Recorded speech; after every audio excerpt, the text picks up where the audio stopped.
It begins with a small boy gripping a stick and yelling that he is a wizard. He runs around with a friend, and the girl plays along by acting like a magical beast meant to be beaten. With his fake staff raised, the boy gathers himself for a big strike, then swings without thinking and smacks her on the head for real.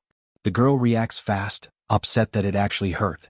The boy treats it like part of the game, acting like wizards are supposed to hit beasts. That pushes the girl to demand a turn as a wizard too, but he shuts her down. Nearby, an old man stands back and watches the whole thing. Not long after, the elder, Labus, remarks that the kids are overflowing with energy that morning. The two children rush over and ask what it takes to become wizards, but Labus makes it clear it doesn't work like that. He explains that true mages sit at the top of human society, holding power passed down through bloodlines, and they keep control through those inherited gifts. Because of that, he says the children won't simply become mages by wanting it. A young man nearby challenges that claim. He brings up a rumor he heard, and Labus studies him with interest.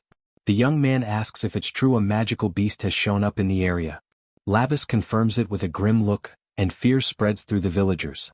He describes what was found at the village entrance, a massive leopard-like creature wrapped in shadow. A woman quickly steadies her frightened daughter, saying the village chief already went to the city to bring back a mage. That calms the crowd. People start believing the beast will be dealt with soon. The mother still warns her child to stay out of the forest until it's safe. Labus backs that up, warning everyone that facing a beast without a mage is close to impossible. The same young man asks if the whole village has heard the news, and Labus says they have. Then the young man asks about a certain boy, but Labus doesn't seem to recognize who he means. The young man clarifies that he's talking about the boy from Hisaril Hill. The scene shifts to a shepherd named Turan stretched out in the grass, staring up with a bored, empty look while his sheep linger nearby. He sinks into the same complaint he's had for too long. Life feels dead and pointless. Every day shows him the same view, the same path, the same work, repeating until it all blurs together. He thinks that if it keeps going like this, he might even forget how to talk. A sharp voice suddenly snaps him out of it, calling him a pitiful kid. Labus has come again, irritated that Turan is already wasting time. Turan fires back by complaining that the old man's shadow is ruining his rest. Labus calls him disrespectful and asks if he's still bitter about what happened before. That old wound is still there. Turan recalls how Labus tried to take his flock after Turan's mother died. Since then, Turan hasn't felt any urge to be kind or share what was left to him with the village. He pushes Labus to stop circling and say what he came for. Labus bristles at the boy's nerve, but Turan doesn't flinch. He holds Labus's stare with a hard, steady look, refusing to back down. The elder drops the warning in full, and the young man jolts upright in surprise. Labus lays it out as a leopard as big as a house, and he claims he came straight there to warn him. What throws Labus off is how the shepherd shows almost no fear. He can't read where that calm comes from, but he still tells him to watch himself. Labus insists he came because he was worried. The shepherd calls that a lie. He throws it back in the old man's face, saying the worry is for the sheep, not for him. Labus snaps at that, anger flashing hard. The shepherd cuts him off and tells him to leave if he has nothing else to say. He even throws a crude insult, saying the old man's breath is so foul it could rot a nose. Labus storms off, boiling with rage. The shepherd stays put, calmly rubbing one of his sheep as if nothing happened. Once he's alone, the shepherd lets his thoughts drift back to the beast. Magical beasts are explained as the animal side of what mages are, creatures that can use mana the same way humans with power do. The idea of a real mage coming to the village sparks something in him. He feels a rush, imagining what it would be like to see one up close for the first time. At the same time, he assumes the mage won't be anything special, since the call came from a poor, remote village. Still, curiosity bites at him. He wonders how strong that mage will be. Then a strange smell slides into the air and pulls his attention hard. His body reacts before his mind fully catches up. The scent feels wrong, sharp enough to raise his pulse. He recognizes it fast. He looks up at the sky and takes it in like a warning that hits his blood. As dusk settles, he makes a choice and follows that scent into the forest to find out what happened. He moves along the dirt path with care, tracking the trail through the trees. Each step confirms he's going the right way. The smell thickens as he pushes deeper, heavier with every breath, until it starts to feel like it's clinging to the inside of his mouth. Then he stops cold. Ahead, he finds Labus and other villagers sprawled out, torn up by a brutal attack. The shepherd's stomach drops. He never expected the source of that smell to be Labus himself. He scans the damage and sees it clearly. No normal wild animal could do this. The wounds, the force, the destruction all point to one thing.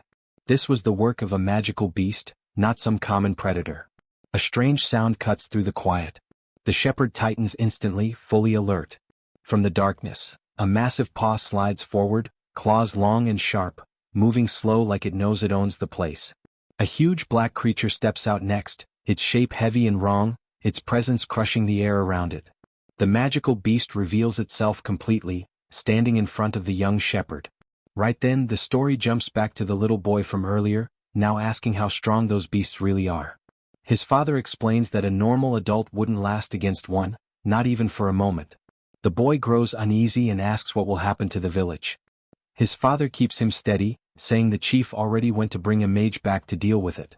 That answer doesn't ease the boy completely. He asks, tense and afraid, if a mage can actually beat the monster.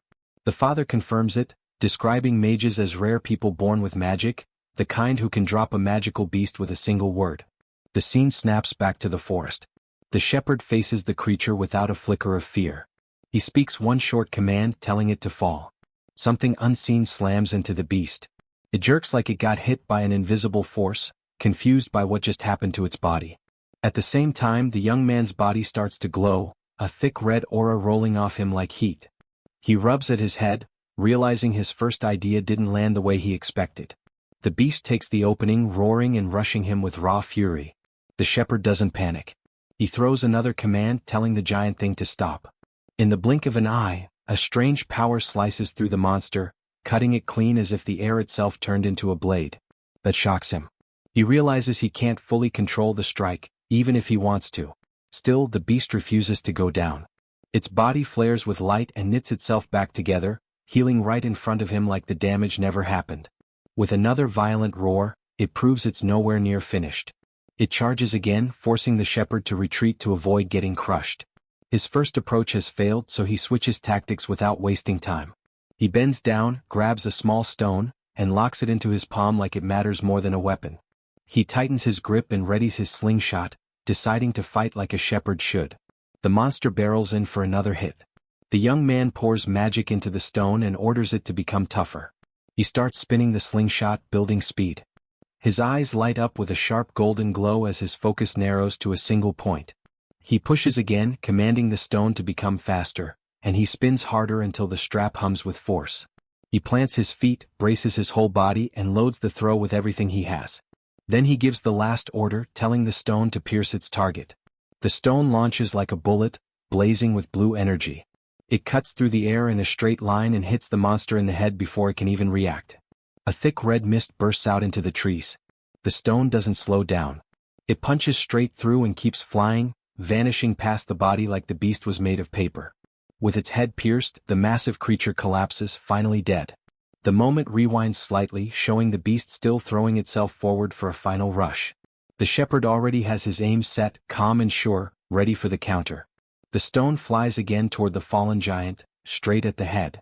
It strikes clean, does heavy damage, passes through without effort and continues on its path. The young man doesn't move as the dead weight drops behind him. He notes that this was the first time he used that power on a magical beast. He looks at the corpse and weighs what to do with it, considering tossing it off a cliff just to be rid of it.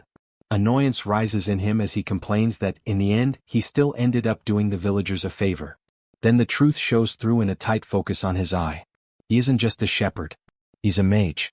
A memory takes over, and he explains that he first found his ability 8 years ago. When he was 10, he used his power to make objects float around the house. He got excited and tried to call his mother over, eager to show her firewood lifting into the air. But when she appeared, her face was hard and serious, and she wasn't pleased at all by what she saw. He also told her he could make fire and wind, and that memory stayed sharp in his mind. His mother snapped at him to stop, furious in a way he had never seen before. It was the only time she ever truly lashed out, and it left him stunned. Turan didn't understand why she reacted like that while she picked up the floating firewood and forced herself to stay steady. Then she lowered herself in front of him, close enough that he couldn't ignore the weight in her eyes. She said they needed to talk. She asked if he wanted to stay with her for a long time. He agreed without hesitation, and she made him promise to never use that power again. She also banned him from showing it in front of anyone else. Turan pushed back, confused, asking why. She brought up the stories she had told him before about nobles and knights. Turan later remembered every word of it. She explained that nobles were the bloodline of lords who once saved humanity, and knights were born from that line. She even praised him for remembering her stories so well. She made it clear that nobles and knights were treated differently from everyone else, even among mages. Then she dropped the reason behind her fear. His power came from his father, a knight. After that, she warned him to never let anyone discover he was a mage. With a small, forced smile, she asked him to promise he would keep it hidden. Back in the present, the shepherd notes that 8 years have passed, and the promise still stands. He stares out the window and decides again that it will never be broken. He has no interest in exposing his power to anyone, and no plan to leave the mountain or give up his isolated life. Then a harsh noise breaks the quiet outside. Someone starts pounding on his door, yelling his name, ordering him to come out. Turan opens the door to see what the problem is. A group of villagers stands there, glaring with raw anger. He yawns and asks what they want. One of them throws an accusation at him, blaming him for Labas's death. Another grabs his clothes hard and calls him a shameless brat. The shouting grows louder, uglier, as a man claims Turan used the old man as bait to lure the monster in. Turan stays calm even with that grip twisting his shirt. He reads the situation fast. They aren't here for truth. They're here because they need someone to pin it on. Blaming him is the easiest path for people who spent the crisis hiding. He cuts through them with that thought, seeing their fear and weakness for what it is. They want to dump the responsibility before anyone turns the finger back on them. That pushes one man over the edge. He surges forward with hate and swings at Turan. Turan slips aside without effort, the punch cutting only air. As he moves, one thought runs clean and cold through his mind. Magic is useful for dealing with nuisances. He answers with a sharp, clean strike of his own, dropping the attacker with skill that makes it clear he isn't an easy target. In the middle of it, another thought rises, heavy with memory and certainty. When someone wants something hard enough, it can become real, paid for with mana. With a hard look, Turan murmurs a simple order, telling the attacker to fall. The man stumbles like his body betrayed him and drops face first into the grass, confused and humiliated. Even surrounded, Turan walks forward at an even pace. The others swing at him but nothing lands. They flail and miss while he keeps moving, steady and untouched. He keeps his movements controlled, trying to stay low-key so his hidden power doesn't draw the wrong kind of attention. Instead of flashing anything strange, he grabs a wooden stick and uses it like a simple tool, cracking down on anyone who gets too close. He moves fast and clean, taking control of the brawl with sharp footwork and hard hits. Another villager drops after a quick strike, then another. He keeps beating back the rude neighbors who had the nerve to storm onto his land. Then it gets worse for them. In the middle of their swings, the handles of their tools snap in midair right after clashing with him. The whole group ends up dumped onto the grass, sprawled out and groaning. Turan watches them from above and thinks about how long he has lived like this, 8 years of keeping his secret buried. He looks at the defeated men and makes it clear he has spent all that time hiding what he really is. He tells them to stop wasting energy on this and use it to prepare Labas's funeral instead. A group of women shows up next. Turan asks if they came to fight too, but they shut that down right away. One of them says they only wanted to see him. That leaves him quiet for a moment. Then he tells them to drag the idiots away and steps back inside, shutting the door on the mess. Alone again, he thinks about how going to the village will be a headache. They'll try to turn this into bargaining, twisting the situation to squeeze something out of him. He doesn't care. If they try anything, he can just beat them down again. He figures the beating was rough enough that they won't come back soon. A knock hits the door. For a second he assumes they really have lost their minds. But the sound is different, heavy, steady, confident. Whoever is outside isn't there to whine or threaten. Turan yanks the door open, already angry, ready to hurt someone. A stranger stands there. A bearded man in travel-worn clothes, calm eyes and a sword at his side. The man apologizes and asks to stay for a while because he's traveling. That word sticks in Turan's head. Traveling. It feels distant, like something from a world he never touches. The stranger apologizes again, saying he just dealt with unpleasant people. Turan thinks of his mother teaching him manners, and how he never uses that polite voice with villagers. The whole thing feels strange. He studies the sword and finds it odd to see a swordsman in a place like this.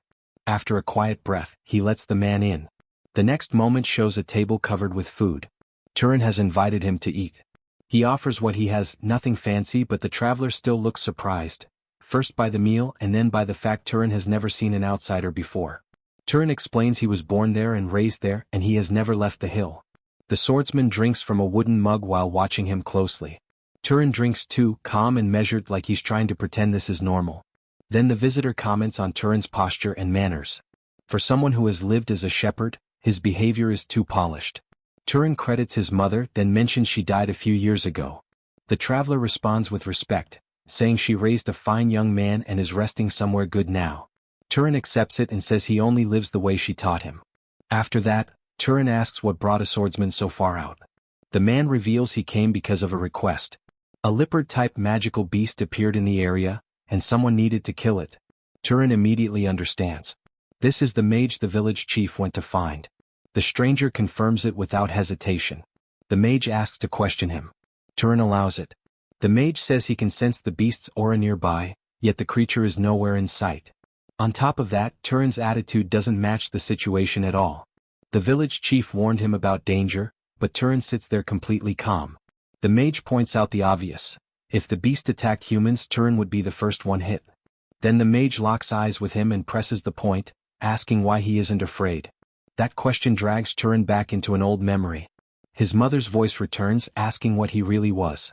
Young Turan had asked why he couldn't tell anyone he was a mage. His mother had answered with a comparison he never forgot. Knights were like the dogs shepherds raised to guard the flock. They could be treated like family, but the moment it became necessary, they could be sold off or sacrificed without warning. She told him she didn't want that future for her son. She wanted him to stay with her, live quietly and stay safe. She made him promise he would never forget that warning. If another mage discovered the truth, they would be torn apart and he would be turned into a weapon. To keep his identity hidden, she warned that he might one day be forced to silence someone forever. Back in the present, Turan feels it like a cold weight in his chest. The moment his mother feared has finally reached him. The visitor pushes the question again. Turan's eyes flare with a golden glow. The swordsman goes quiet, watching him carefully, trying to read what that reaction means. Then the mage suddenly smiles and says Turan's expression ruined the joke. Turan doesn't get it and wonders what kind of joke that was supposed to be. He admits he doesn't really understand humor. The mage waves it off, saying the surprise makes sense since it's Turan's first time hearing a mage joke. The visitor realizes they never even introduced themselves. He reaches out his hand with an easy smile, expecting a handshake.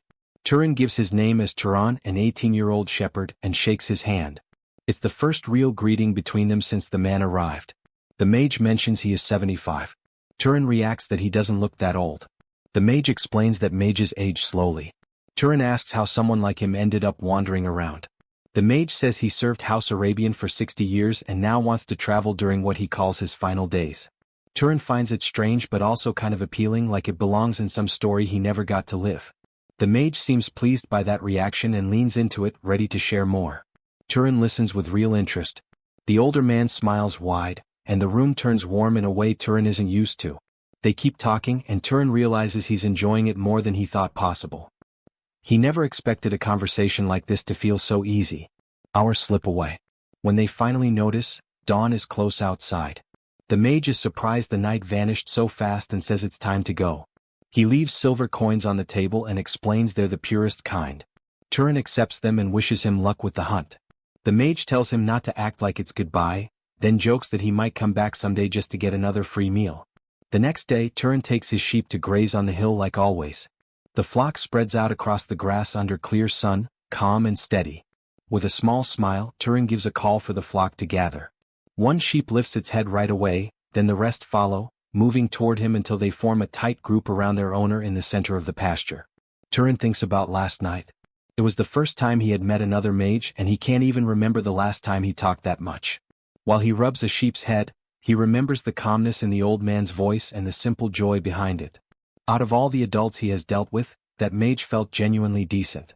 Alone with the flock, Turan reflects on how he always pictured knights as hunting dogs for nobles. Useful, loyal, disposable. He wonders how the hunt went, since there are no longer any magical beasts left on Oral Hill. At the same time, the mage moves through the forest and confirms something is wrong. There really are no beasts nearby. The silence doesn't feel natural.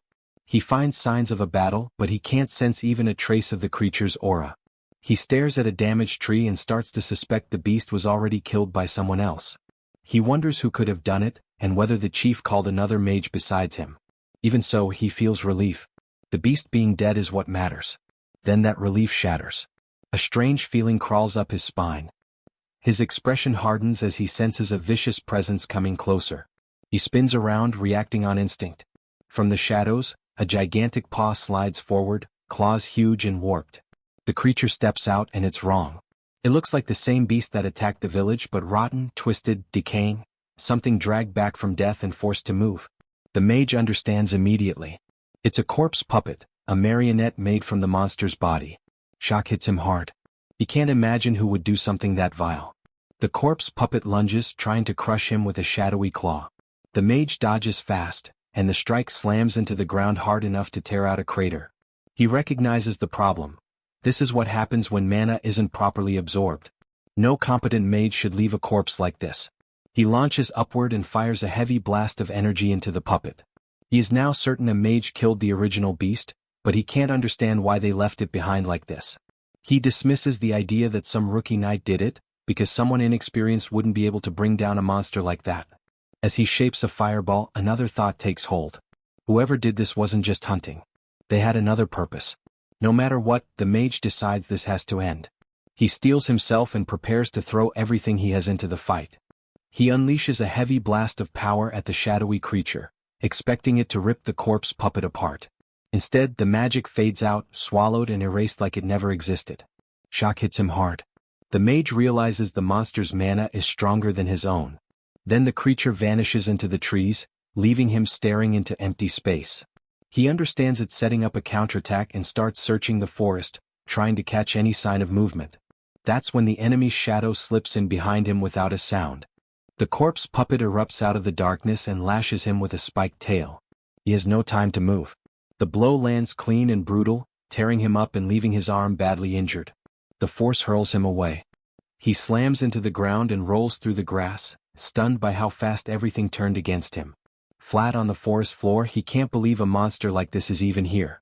As the creature closes in, he wonders if this is where he dies. Still, he forces a determined smile. He refuses to quit. If he's going down, he plans to drag the thing with him. He gathers every bit of mana he can into one hand, building it for a last strike. The corpse puppet moves in, ready to finish him. The mage holds his focus and waits for the exact moment he can release everything at once. Then he launches himself forward, flying toward the monster for a desperate counter. A small blue light appears deep in the forest. In the next instant, a sharp streak of blue cuts through the air and slams into the creature right before it can deliver the killing blow. The hit comes from a direction the mage never expected. The impact smashes the corpse puppet into the ground and leaves it still in the middle of the woods. The old man stares, confused and stunned. Then he hears a voice he recognizes, checking if he's still alive after the chaos. He looks up and sees the one who saved him, the young shepherd. Turan stands there calm, almost quiet, like the fear never touched him. He walks down the path at an even pace as the tension in the air slowly drains away. The mage's eyes widen as the truth finally locks into place. Turan isn't just some shepherd. He's a mage and not a weak one. The old swordsman presses him, questioning why he hid it the whole time they were talking in that house. He also demands to know why Turan came back at all, since he could have disappeared and never looked back. Turan gives a small, controlled smile and starts to explain his reason in a plain, direct way. The scene shifts into a memory. A dog lies on the wooden floor in Turan's home, resting near their feet while the two sit at the table and talk late into the night. Turan points out that with the visitor's skill, he could make far more money somewhere else. He questions why the old man looks at villagers like them with so much pity. The veteran answers with a tired sigh, explaining that people like these live cut off from everything, with no real protection against how brutal the world can be. Hearing that, Turan reflects on how mages carry power that comes from the gods, and that power drags them toward a path they can't fully escape. The old man smiles and says he's proud to protect helpless commoners, but admits not every mage feels the same. Turan takes that in. He shows he understands and a satisfied look crosses his face. He recognizes that in a world this big, everyone has their own way of thinking and their own way of living. Back in the present, the final clash ends with a violent shockwave that sweeps through the forest, sealing the victory and wiping out the remaining threat. Still running through the trees, the wounded mage warns that they need to flee, because that creature was on an entirely different level. He says only a noble could bring something like that down and tells the young man to warn the village chief. The swordsman stays behind, ready to face the monster alone and buy time for the escape. Even as he braces himself, he admits he was talking tough and has no idea how long he can actually last. Turan cuts in and shuts that down. He tells him to stop worrying because it's already under control. If the last strike worked, then they're fine. A stone nearby starts to glow, answering his confidence with proof. That stuns the swordsman. He realizes Turan wasn't even close to using his full strength. The veteran knight, Korn, understands it wasn't some random meeting at all. Then more stones lift off the ground, floating in the air with intense blue energy. Turan finally lets his power show, and it becomes obvious he isn't some helpless runaway or a minor talent hiding in the hills. Turan smiles and admits he wanted to test his own limits too. With rocks hovering around him like a halo of weapons, he steps forward to face the massive shadowy creature head-on, calm and certain. Korn tries to shut it down, warning that the enemy is too strong. He insists they should fight together. But the monster doesn't wait. It charges straight at Turan. Turan answers first. A thick beam of blue power tears through the air. Korn can barely follow it. He realizes he would only slow Turan down now. So he lowers his glowing hand and stops forcing himself into the front line. His role changes on the spot. If he can't win this fight himself, then he can at least make sure Turan survives it and grows from it. Then Turan releases a crushing wave of mana that rips through part of the forest. Trees and ground suffer under the blast. Even after that, Turan clicks his tongue in irritation because it didn't do what he expected. He tries to finish with a kick, but his leg passes through the creature like it's smoke. No damage. No resistance. Korn shouts the truth into the chaos. A phantom can't be hurt by physical hits. Turan keeps his eyes on the advancing shape and asks how he's supposed to kill something like that. Korn tells him to use fire. He adds that lightning can work too. Turan extends his hand and flame slams into the monster, but it still doesn't look affected. Turan complains that it isn't working. Korn tells him he's missing the point. To affect a living thing with power, there has to be a cause. It isn't just throwing energy. It's building the right chain that lets the force stick. Then Korn freezes as understanding hits him all at once. Turan never absorbed the beast's mana. That mistake is what allowed it to become a phantom. The old mage is shaken by what he's seen. Turan is already this strong without real training, without proper technique, without the basics drilled into him. Korn yells for him to create fire and then launch it properly at the creature. Making fire is simple. Controlling it is what takes years. Turan does it instantly. No hesitation. No struggle. He forms it like it's natural, like he's been doing it forever. Then he stomps down hard, grounding himself, loading his body for a clean strike. With one sharp motion, he sends a fireball flying with full force toward the shadowy monster. The fireball slams into the creature's eye with perfect aim, triggering a violent blast that floods the air with flames. The phantom's body starts to burn away, its shadowy form breaking apart as the fire eats through it. Korn shouts for Turan to stay locked in and keep feeding mana into the flames. If anything remains, the phantom can persist. Turan hardens his focus and forces more power into the burning mass, refusing to let it escape. The heat surges. A swirling storm of fire finishes the job, and the creature is erased completely. With the threat gone, Korn finally lets himself breathe and celebrates. He points out how absurdly strong that phantom was, high-level and dangerous, yet the young shepherd still brought it down on his own. Turan asks if it's truly over. Korn looks at him with fresh respect, impressed by what he just witnessed. Then Korn gives a warning.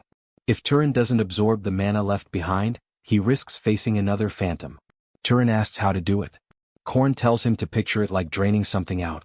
Turan closes his eyes and concentrates. Green energy begins to seep from the remains and stream toward his hand. The mana pours into him in a steady flow and he pulls it in completely. His eyes flare with the same green color as the energy entering his body. The mana spreads through him, and for the first time his inner pathways become visible, like channels lighting up under the skin. Korn freezes, stunned by the sight. He says the sensation will be overwhelming. Turan can barely process how intense it feels. Korn asks if this is his first time absorbing mana. Turan confirms it. Korn explains that mana usually grows slowly, and the fastest way to evolve is by absorbing it from others. If this is Turan's first time and he's already like this, then his potential is on a different level. Korn concludes the shepherd is not ordinary at all. Turan goes tense, the air between them turning awkward. Korn calls his name to pull him out of that silence, then bows and apologizes. He asks which noble house Turan belongs to. Turan answers by calling Korn by name, catching the veteran off guard. Korn stares at him, surprised. Turan tells him to clean his wound first. Only then does Korn fully register his injured arm. Back at the cabin, Korn sits at the table with his arm cleaned and tightly bandaged. He asks to be forgiven for pushing Turan into a fight and for acting out of line. Turan shuts it down. He says he isn't anyone important, just a shepherd who doesn't even know who his father is. He tells Korn to stop. Korn reads the seriousness in his face and agrees. Then Korn asks the question that won't leave him alone. Why would someone that powerful choose to live as a shepherd? Turan explains it was his mother's request before she died a few years ago. She warned him that if nobles found him, he would be turned into a disposable tool. Korn says his mother was wise. Turan is thrown off by that reaction. To him she always felt overprotective. Korn tells him she wasn't completely wrong. Great power always drags conflict behind it. He brings up a war from 20 years ago between noble houses, a brutal clash between House Arabian and House Sahar. The fighting is shown as something massive and unforgiving, and thousands died because of it. Out of 3,000 knights serving House Arabian, more than 900 were killed in the fighting. Korn's voice turns heavy as he admits the worst part. Every friend he had, everyone he knew well, ended up in that third who didn't make it. He remembers losing friends, losing family, watching them wiped out by the enemy until only he was left. The Wanderer says a warrior's life can end far faster than the life of a normal commoner. Still, he points out that Turan's mother misjudged one thing, his talent. That catches Turan off guard. The old man admits he is a skilled swordsman, but even so, Turan erased that phantom with disturbing ease. He says Turan's potential sits at a noble level, maybe among the highest talents around. Turan stays quiet, letting those words sink in. His mind starts drifting toward what that kind of future would mean. Then he asks if the story about his father being a knight was even true. The Wanderer explains that rare cases exist, cases where things don't follow the usual rules. After that, the veteran suggests Turan would be better off leaving the hill and seeing the world. Turan asks why. The older man answers that humanity still needs protectors to tame the land and stand between people and danger. Then he catches himself and apologizes, realizing Turan still doesn't fully understand how magic works. He breaks it down. Some abilities come from lineage, traits passed down from ancient ancestors. Those inherited traits are what split people into social classes. The mage asks if Turan ever felt like certain spells were too easy, or if he had any natural ability that didn't seem to cost mana at all. Turan wonders if it isn't just mana that makes him physically stronger than others. Then he mentions his sharp sense of smell. The mage confirms that a strong nose can be a lineage trait. He adds that skill with throwing weapons is linked to House Arabian, though it's common enough that it doesn't narrow much down. Turan pushes him to keep going and the older man agrees. But Turan notices something off. The visitor's mood shifts. His face tightens. Turan calls it out, confused. The swordsman turns serious. Turan asks what changed. With a steady stare, the elder says he already knows which noble house Turan's abilities match most closely. Turan asks which family. The veteran holds that calm, guarded expression a moment longer, then reveals it. Turan's traits belong to one of the kingdom's great houses, a family known everywhere as the Hunters. House Sahar. The name lands like a hammer. Turan goes still, shocked into silence. The sound of it echoes in his head, leaving him numb. He can barely accept that he carries the lineage of Zahar, the same house that brought so much death and pain to the man sitting across from him. He looks at the veteran and wonders if the same cursed blood runs through him, the blood of the war's villains. He doesn't know what to do with that. He doesn't know if he's supposed to apologize for people he never met, crimes he never committed. The guilt still presses down anyway, heavy and stupid and hard to shake. The silence breaks when the older man says his name in a calm, steady voice. He places a hand on Turan's shoulder and tells him to stop wearing that crushed look. He reminds Turan that he wasn't part of the past war, not even close. Still, the weight doesn't leave Turan's chest. The elder smiles softly and says that was a fight for adults. Holding on to hatred only stretches the suffering out forever. Turan asks if the man feels any regret. The veteran asks what he means. Standing there in the open pasture, Turan asks if the man regrets telling him to leave the mountain life. The old man explains the truth without dressing it up.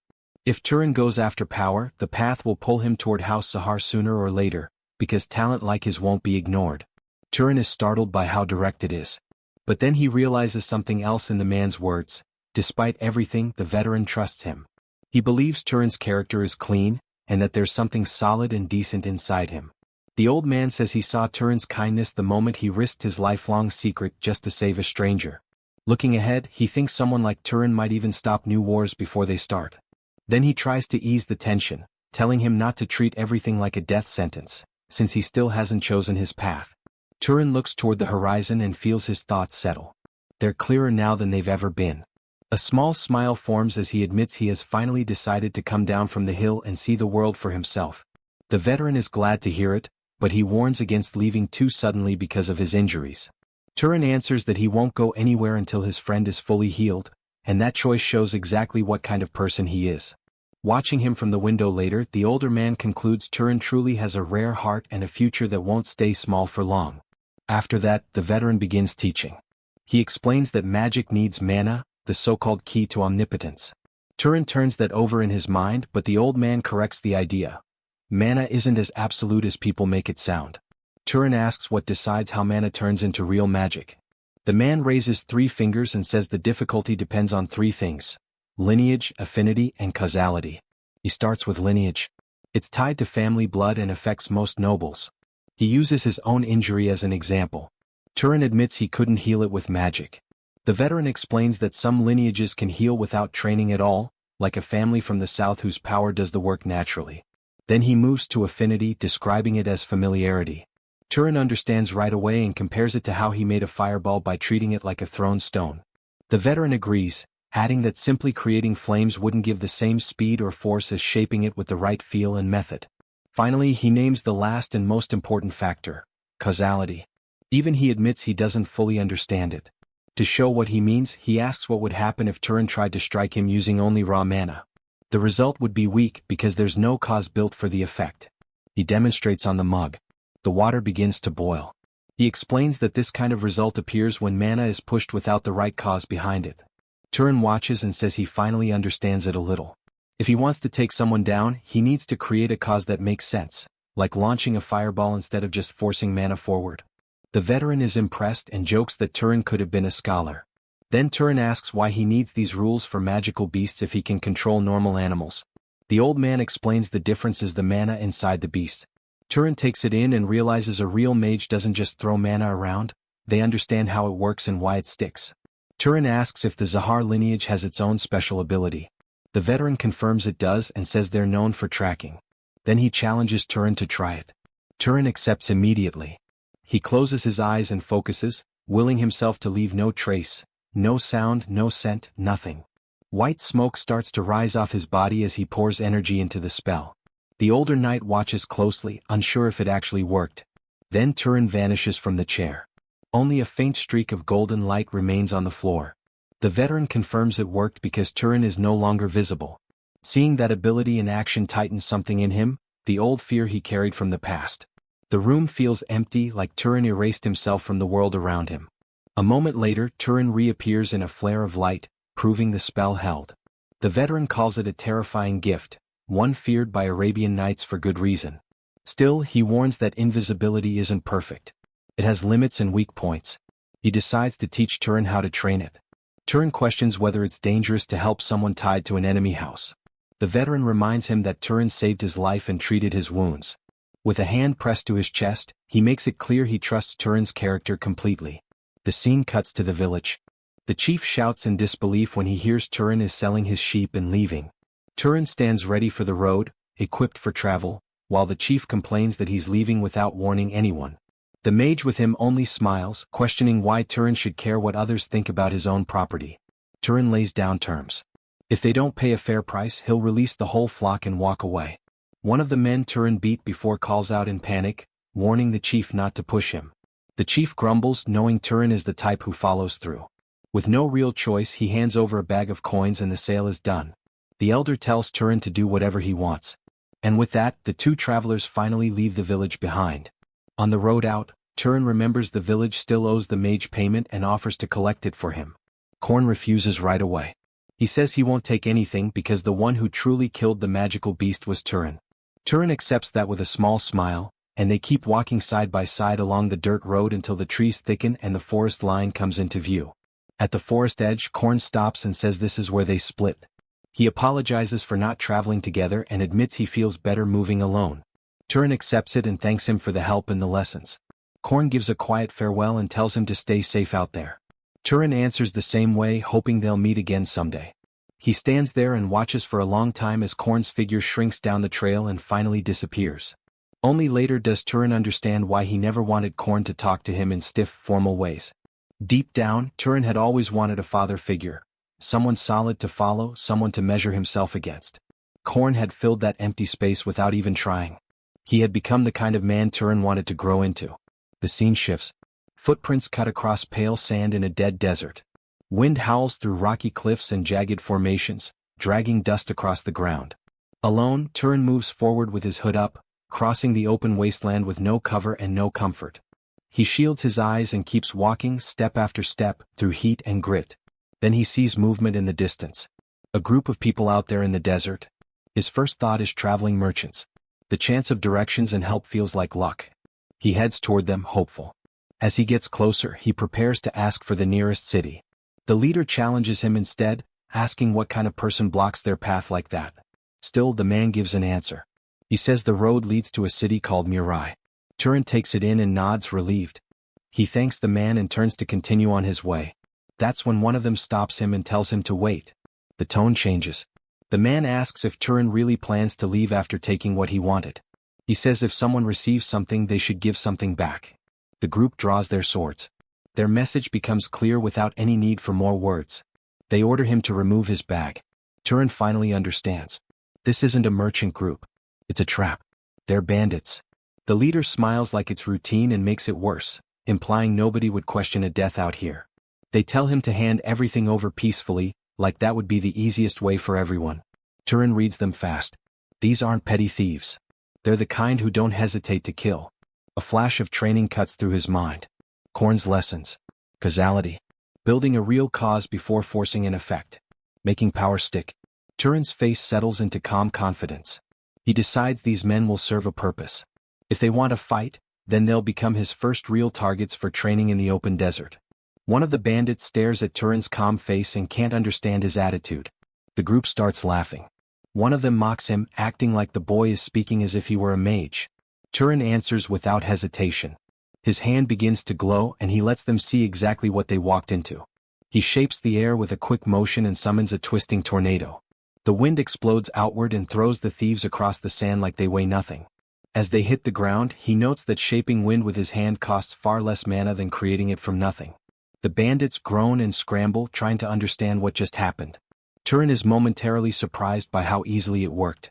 He doesn't waste time. He grabs his water and sets up the next spell. The liquid shifts and hardens into a sharp ice spear, floating in the desert air. Then more form beside it, several cold projectiles hanging in place, ready.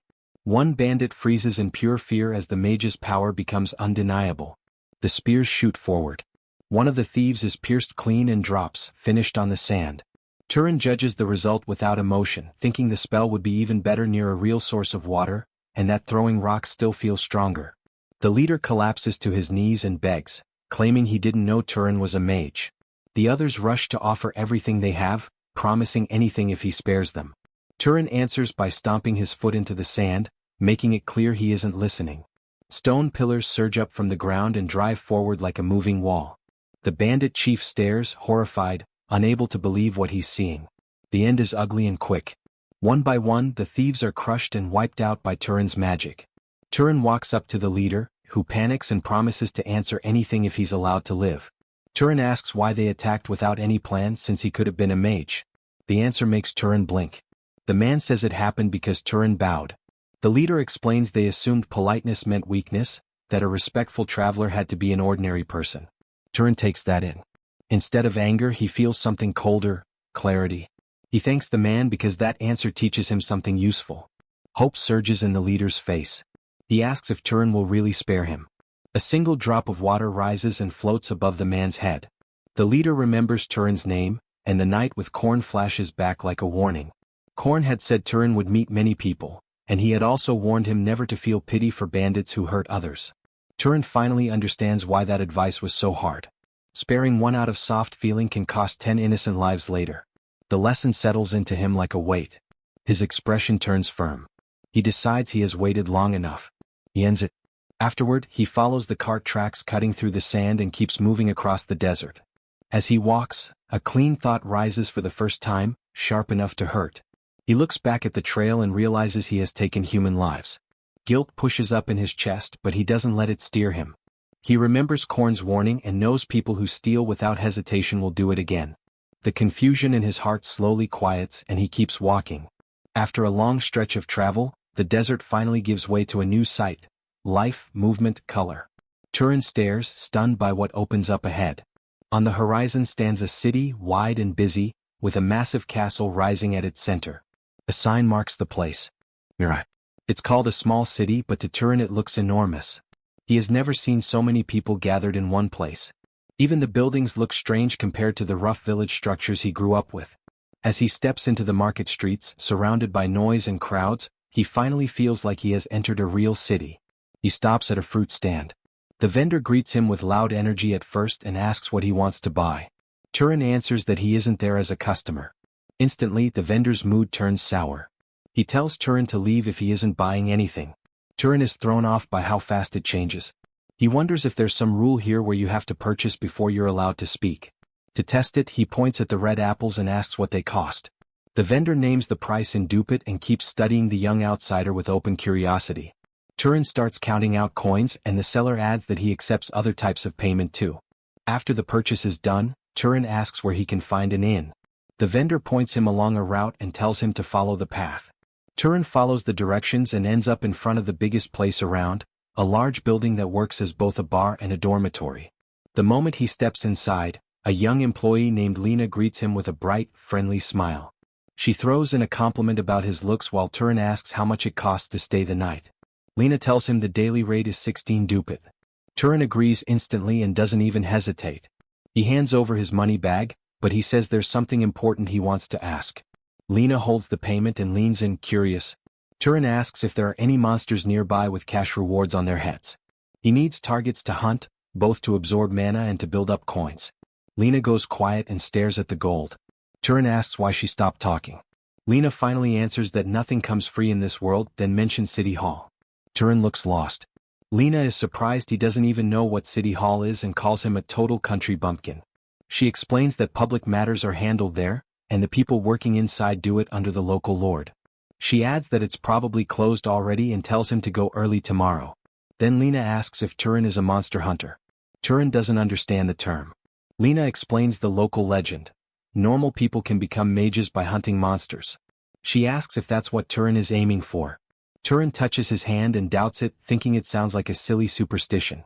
A strong man cuts into the conversation and says it's real. He claims he saw it happen with his own eyes. Lena stiffens when she recognizes him. Midden? Midden announces he won't stop until he becomes a mage. Then he pats Turan on the head, apologizes for barging in and starts to step back. Turan doesn't let it end there. He's interested now and asks Midden to explain more about becoming a mage through hunting. Lena, looking bored, shrugs it off. If mages grow stronger by hunting, she says, then regular people should become mages the same way. At least that's the idea people cling to. Midden confirms that he and his group hunt monsters for exactly that reason. Turan asks if anyone in the group has become a mage yet.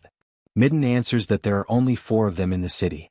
Then Midden looks Turan over and notices his clothes. He asks what kind of weapon Turan even has for hunting. Turan shows him his slingshot. Midden studies it and can tell right away it's been used a lot. He says a weapon like that could handle small monsters, things like rabbits or foxes. Then he admits his group needs another marksman and invites Turan to join them. Turan answers with a faint, unreadable smile. He turns the offer down. Later, he's shown lying in his room trying to rest. Staring at the ceiling, he thinks about how the day turned into one surprise after another. He looks at his backpack and still can't fully believe he really left his village behind. He wonders what comes next, and blue mana flickers around his hand. 2 knocks hit his door. Turan sits up at once, alert, and calls out to ask who's there. Korn's warning flashes back in his mind: never drop your guard, not even in an inn. A city isn't automatically safe just because it looks busy. The lesson lands again loud and clear. Turan draws his mana in, steps toward the door, and prepares to open it carefully. Turan doesn't swing the door open. He cracks it just enough to peek through, keeping himself hidden. His eyes stay sharp and tense as he checks who's outside.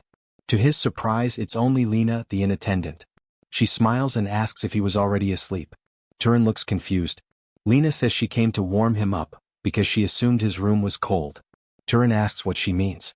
Lena answers with a suggestive look, saying it's exactly what it sounds like. She lingers in the doorway with a shy posture and offers to stay with him for money. Turan asks what happens if he isn't interested. Lena steps closer and says he shouldn't pretend, claiming his face gives him away. Turan doesn't react the way she expects. He shuts his eyes and pulls on a calm, blank expression, like a monk who has cut off all desire. Lena freezes, shocked into silence by how unnatural his reaction is.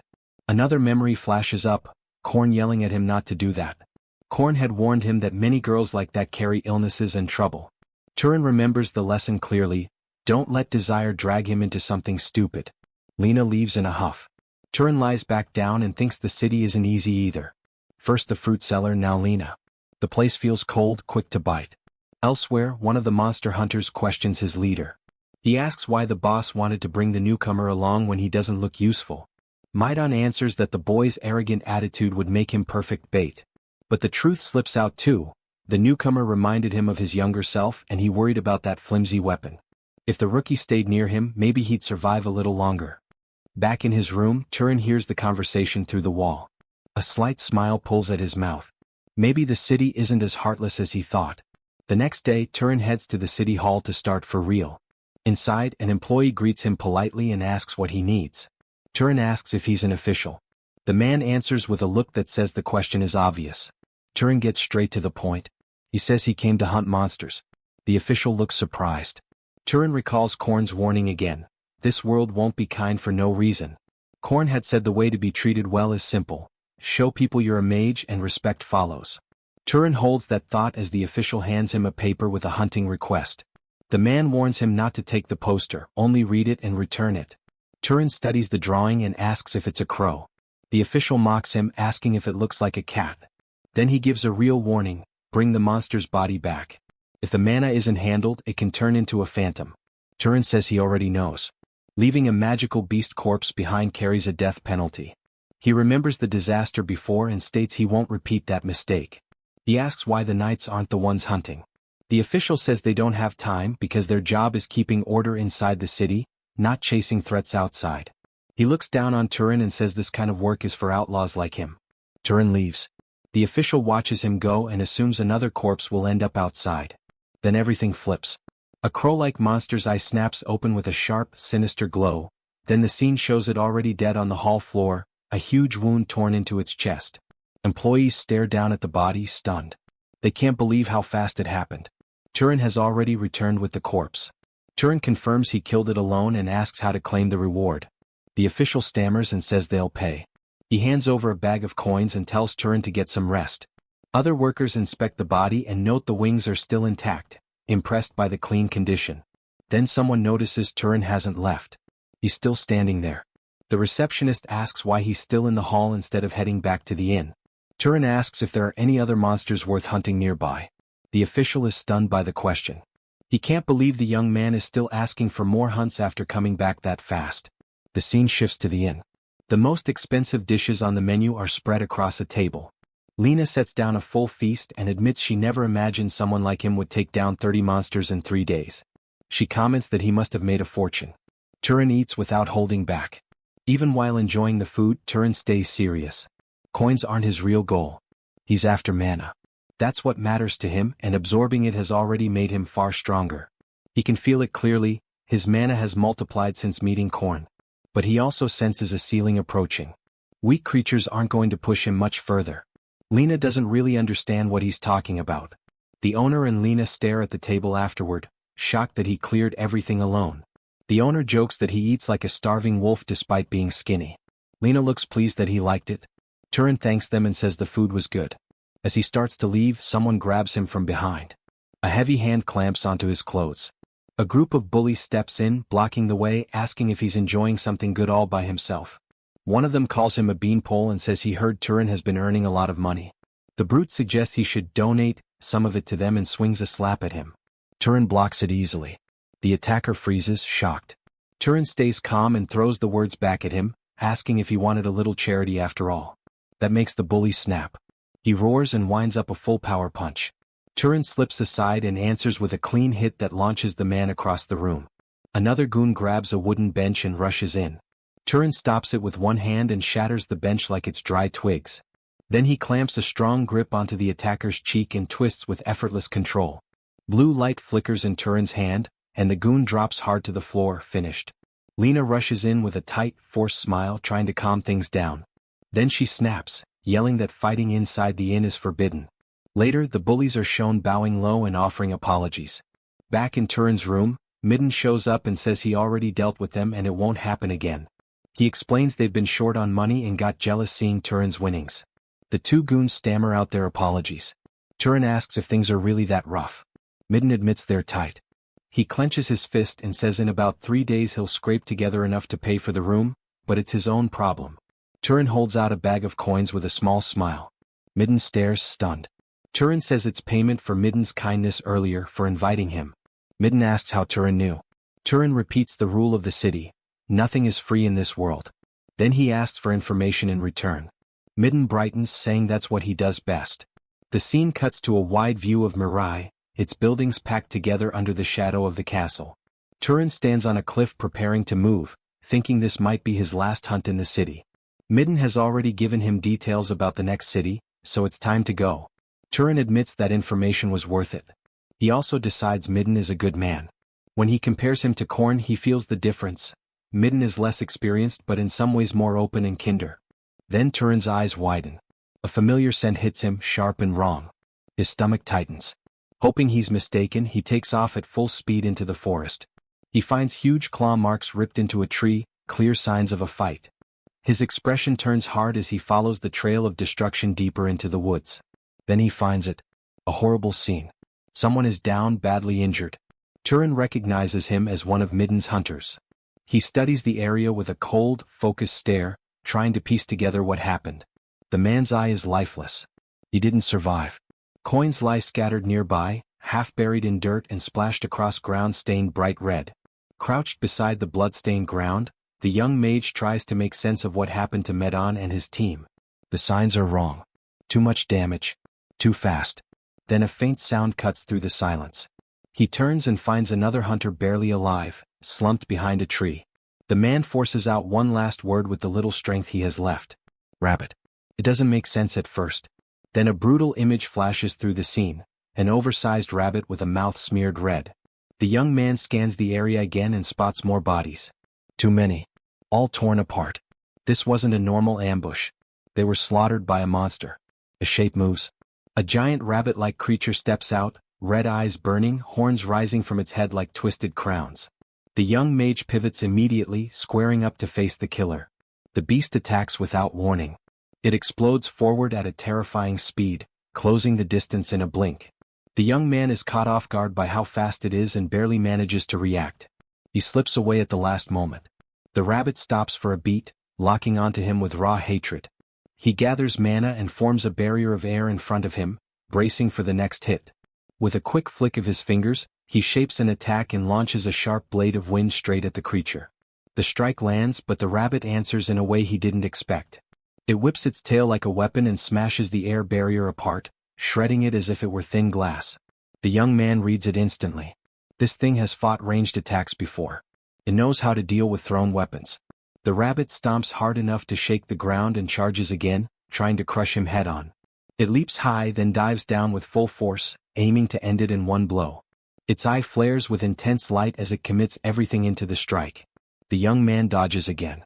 The rabbit slams into the ground instead, carving impact into the earth. It doesn't slow down. It spins and sprints at high speed, staying on him, refusing to give him space. The young mage closes in at the right moment and drives a direct mana strike into the creature's face. The impact makes it scream in pain.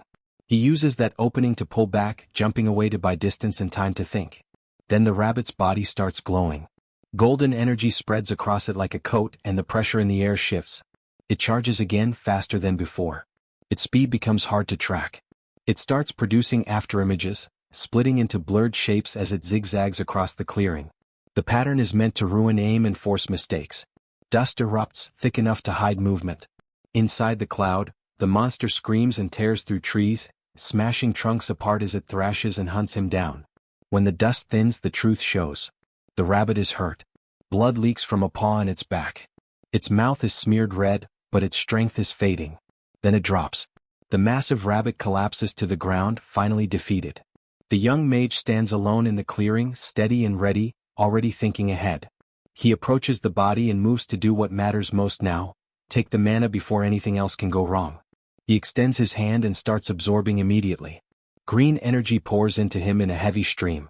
The amount is insane. It dwarfs the mana he took from the leopard before. The power flooding into his body is so large it almost doesn't feel real. Behind him, the surviving hunter speaks again, calling him a mage.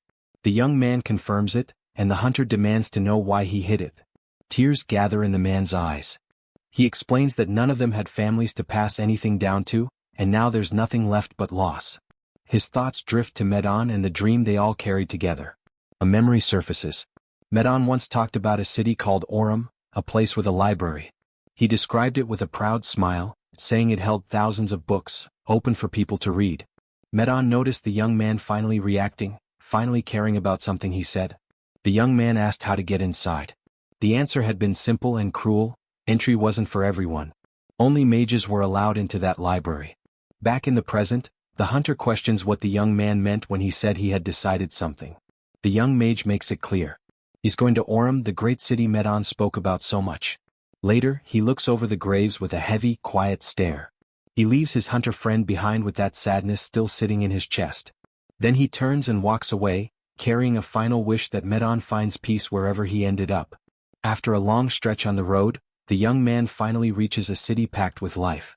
The noise, the crowds, the scale of it all makes his old awe for Murai feel almost embarrassing. A sign makes it official.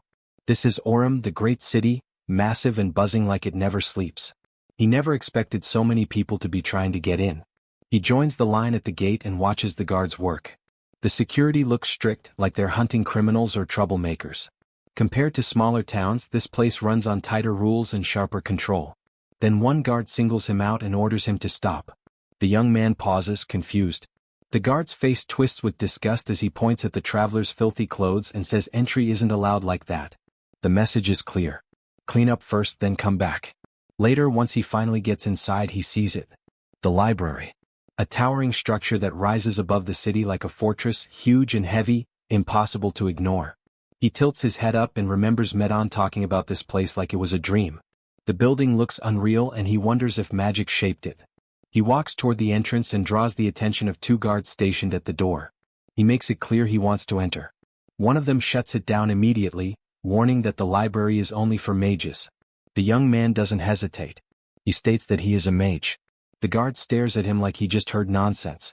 Anger follows fast. The man demands to know if he wants to get dragged out for pretending, because someone like him couldn't possibly be a mage. The guard moves to shove him away. Red mana flares from the young man's hand. The guard freezes, stunned. A memory of corn surfaces. Mages can recognize each other easily. By sensing mana, they can even tell who is stronger. The young man's eye ignites with a deep, frightening red glow.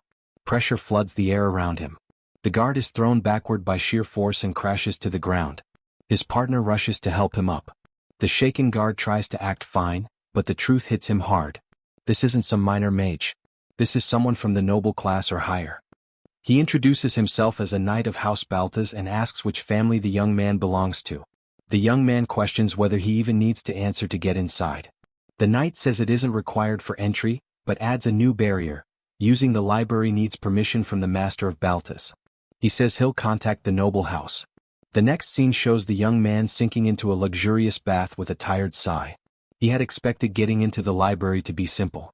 Instead, it's already turning into a full process. A maid appears, watching him with a shy look. Then more maids step in and start attending to him. He clearly doesn't like it. He wonders how his life turned into this. 3 young women helping him bathe like he's some priceless guest. He awkwardly tells them to stop. They answer at the same time, obedient. One explains that if they fail to serve an important guest, they'll be punished. He gives up arguing and tells them to do what they want. The maids visibly relax and thank him. After the bath, one maid stares at him, openly impressed, then slaps a hand over her mouth when she realizes she reacted too strongly. Dressed in clean, new clothes, he asks if something is on his face. She apologizes and admits she blanked out because the guest is too handsome. He lets it slide but tells them not to speak to him so casually. Then he catches his reflection in the mirror and freezes for a moment. Cleaned up, he barely recognizes himself. A young woman with red hair walks into the room and studies him with sharp curiosity. She teases him, implying he was the guest who showed up looking like a beggar. Then she admits the truth with a smug smile. After a bath and proper clothes, he now looks like a prince. He gives his name as Turan. The red-haired woman introduces herself as Azela, a noble of the house. She asks which family he belongs to. He refuses to reveal it. Azela smiles like that answer is a gift. She says it's a shame he won't share his origin, and her eyes narrow with interest. If he wants to hide, then she decides it's time for a little game. Orange mana detonates through the hall like an explosion, flooding the room with crushing pressure. The blast catches Turan off guard. Azela stands there with a challenging look, pushing her power outward and demanding he show his own. Turan feels the weight of her mana slam into him, heavy and intense, and he realizes just how dangerous this noble woman is. The moment Turan sensed Azil's spirit force, he answered with his own, letting his energy pour out without pause. In a blink, the entire room drowned in raw power as the two forces met. Their mana slammed together head-on, making the air turn thick and hard to breathe, trembling under the strain. A guard rushed in front of the maids, putting himself between them and the spreading pressure, but the heavy aura still rolled through the chamber like a storm that refused to settle. After several tight seconds, Turan cut off his release. Azil stopped as well, already done testing him. She didn't look threatened. She looked pleased, almost too pleased. Her eyes dropped to her hands, studying them with a strange focus, like she had just proved something important to herself. Then she flashed a playful smile and threw out a sudden marriage proposal. The words hit Turan like a strike to the head. He locked up, stunned, his thoughts wiped clean for a moment. Azil noticed his frozen face and teased him for reacting like that, brushing it off as a joke, yet still pushing him to consider it. She made it clear the place beside her was empty. With that final jab, she turned and left with her guard, her presence sticking to the room even after she was gone. Turan stayed where he was, stuck in place, trying to untangle what she meant. He glanced down at his hand, feeling the faint aftershiver from their clash still lingering in his body. Doubt slid into his mind as he quietly weighed what he had just felt. Her mana matched his. If that was true, then maybe this level of strength wasn't rare here. The scene shifted to a different room. A man waited there in calm silence, Rug Valtas, the Lord of Orem. When Turan entered, the noble received him with steady composure, acknowledging that Turan already knew who he was. Rug repeated Turan's name as if testing how it sounded, then went straight to the point. Turan wanted access to the library. Rug didn't waste time feeding fantasies. People came chasing rumors, so he shut them down early. There was no hidden ancient miracle inside that library. No secret method to skyrocket mana overnight. Turan listened without flinching. He accepted it outright, making it clear he hadn't come for cheap shortcuts in the first place. Rug studied him for a moment, then allowed it. Nothing inside was confidential to the house anyway. Still, the day was already late. Turan would rest and return tomorrow, and Rug asked if that was fine. Turan showed real gratitude, bowing his head, promising he wouldn't forget the kindness. The next day, the Grand Magic Library came into view. Turan walked toward the immense tower, its height stabbing into the sky like it was built to challenge the heavens. At the entrance, the guards checked him and confirmed his pass, welcoming him into the Sky Library. Turan pushed the doors open and stepped inside. His body stopped on instinct. Rows and rows of books rose above him in a massive circular design, climbing upward in a spiral that looked like it never ended. The air felt old and heavy with time, carrying the dry scent of parchment and knowledge sealed away for centuries. Turan had never seen anything like it. Awe slipped out of him before he could hold it back as he took in what the place truly was. Then a voice came from nearby, greeting him by name. He turned and found a young girl standing there. She introduced herself as the librarian, chosen by the Lord to manage the library, and stated she would explain the rules for using it. She claimed the rules were simple. Turan stared, thrown off. In his mind, the disbelief hit fast. This kid was the librarian? She raised one finger and started laying it out. If he damaged anything, he would pay for it. No messing around with books. And while he used the library, she would watch him the entire time. Turan nodded, but hesitation showed as he asked for distance while he read, admitting it would feel wrong with her hovering close. Then curiosity pushed through and he asked if she had read the books here too. She answered like it was obvious. If he needed something found, he could rely on her. She claimed she was the best at it. Then she tilted her head with a sharp, playful edge and pressed him for what he wanted, tossing out options like romance, history, or something dirty like it was all the same. Turan was caught off balance by how blunt she was, but he steadied himself quickly. What he wanted wasn't entertainment. He wanted the world's basic common knowledge. This time it was the librarian who looked surprised. She reacted fast, moving with surprising speed as she gathered a heavy stack of books and dropped them in front of him. Most of what sat in that library had survived for hundreds of years, which made it useless for anything recent. Still, she guided him toward a section that could at least fill the gaps and give him something close to practical. Turan thanked her with real sincerity. She brushed it off with an easy, casual answer. He picked up one of the books and stared at it like it was a strange tool he had forgotten existed. The thought slipped out of him as if he was relearning something basic. Then he opened it carefully and started reading. The moment his eyes moved across the pages, something lit inside him. The feeling wasn't small. It was sharp, almost hungry. The book wasn't just ink and paper, it was a door. From there, his life fell into a strict routine. Every single day he went back to the library. He stayed for hours, reading until it became normal, until it became necessary. Day after day he drowned himself in the knowledge packed into those ancient walls. Little by little the world stopped being a fog. He learned the shape of the land, the borders, and the names that mattered. He learned the races that lived in it and how they dealt with each other. He learned how wizards were expected to behave, what manners mattered, and what rules people pretended not to break. He absorbed the methods used to create and process items, how materials were handled, refined, and turned into something useful. He studied monsters that hunted in distant regions and relics that had survived since the ancient empire's time. With every detail he took in, the empty space in his head filled. What used to feel like a wide, unknown void gained form. The blurry parts sharpened. The pieces connected. The world became clearer, heavier, and more real. Then the scene shifted. The Lord stood in front of him again, calm and controlled, checking whether Turan had used the library well. Turan confirmed it with respect.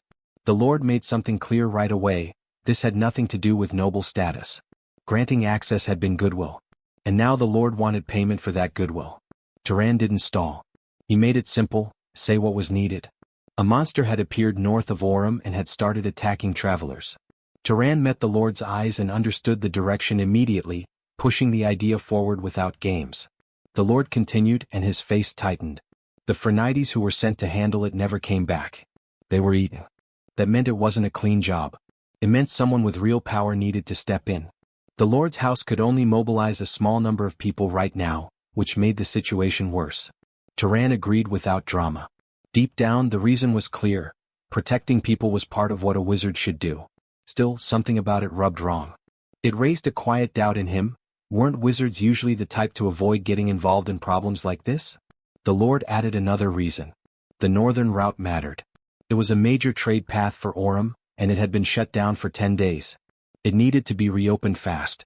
Turan counted it in his head. 10 days. That was before he had even arrived in Orem. The pieces clicked. That explained why the Lord had handed him library access so easily in the first place. The scene shifted again. A large group left the city in an organized procession, moving north toward whatever waited out there.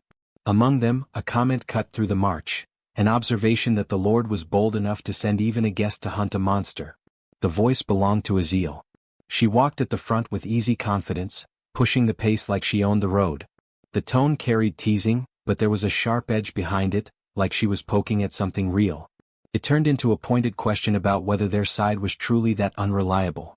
Then she dismissed it, claiming she wasn't blaming anyone, just calling her father a man who created problems. The man beside her let out an awkward laugh and pushed back, suggesting that calling the Lord a messmaker was a bit much. Hisaril shut it down without effort, clearly not bothered. That same man then turned toward Turan and shifted into a more formal mood, treating it like a proper first meeting. He introduced himself as Marvin Voltas and made it clear he expected to work together. Turan returned the introduction in the same calm manner, and the group continued forward. Hisaril, still leading, kept things simple. She wanted the job finished fast so they could return and rest. While they walked, Marvin leaned slightly closer to Turan and lowered his voice, probing whether Turan had any interest in Marvin's older sister. Turan rejected the idea instantly without hesitation. Marvin looked genuinely relieved, like that answer removed a problem he didn't want to deal with.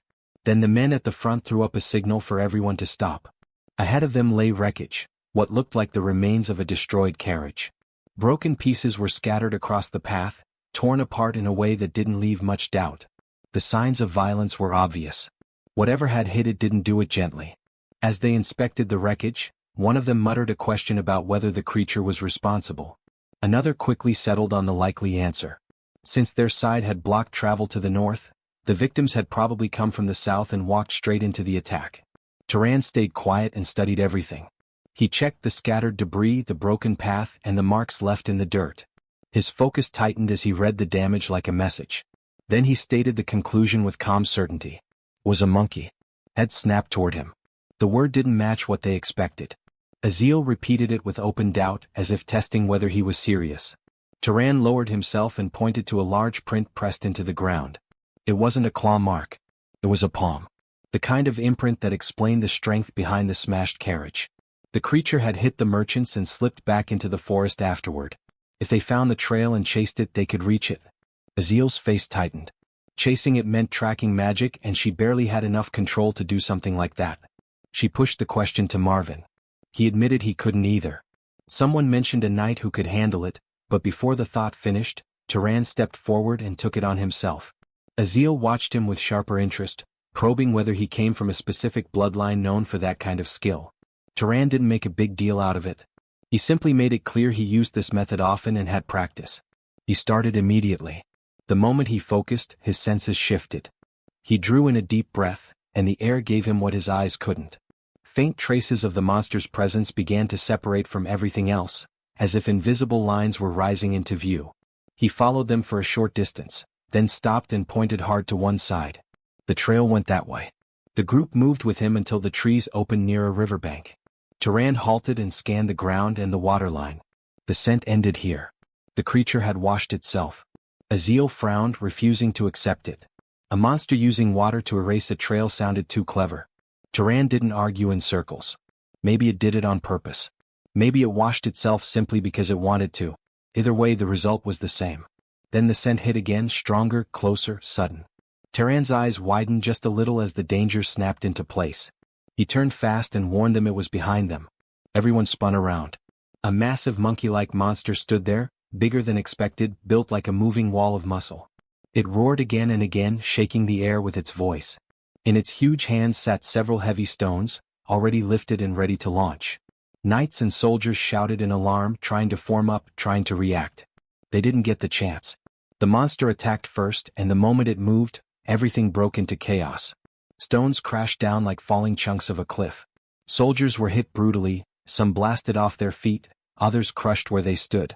In seconds, bodies piled up across the ground, wounded and dead.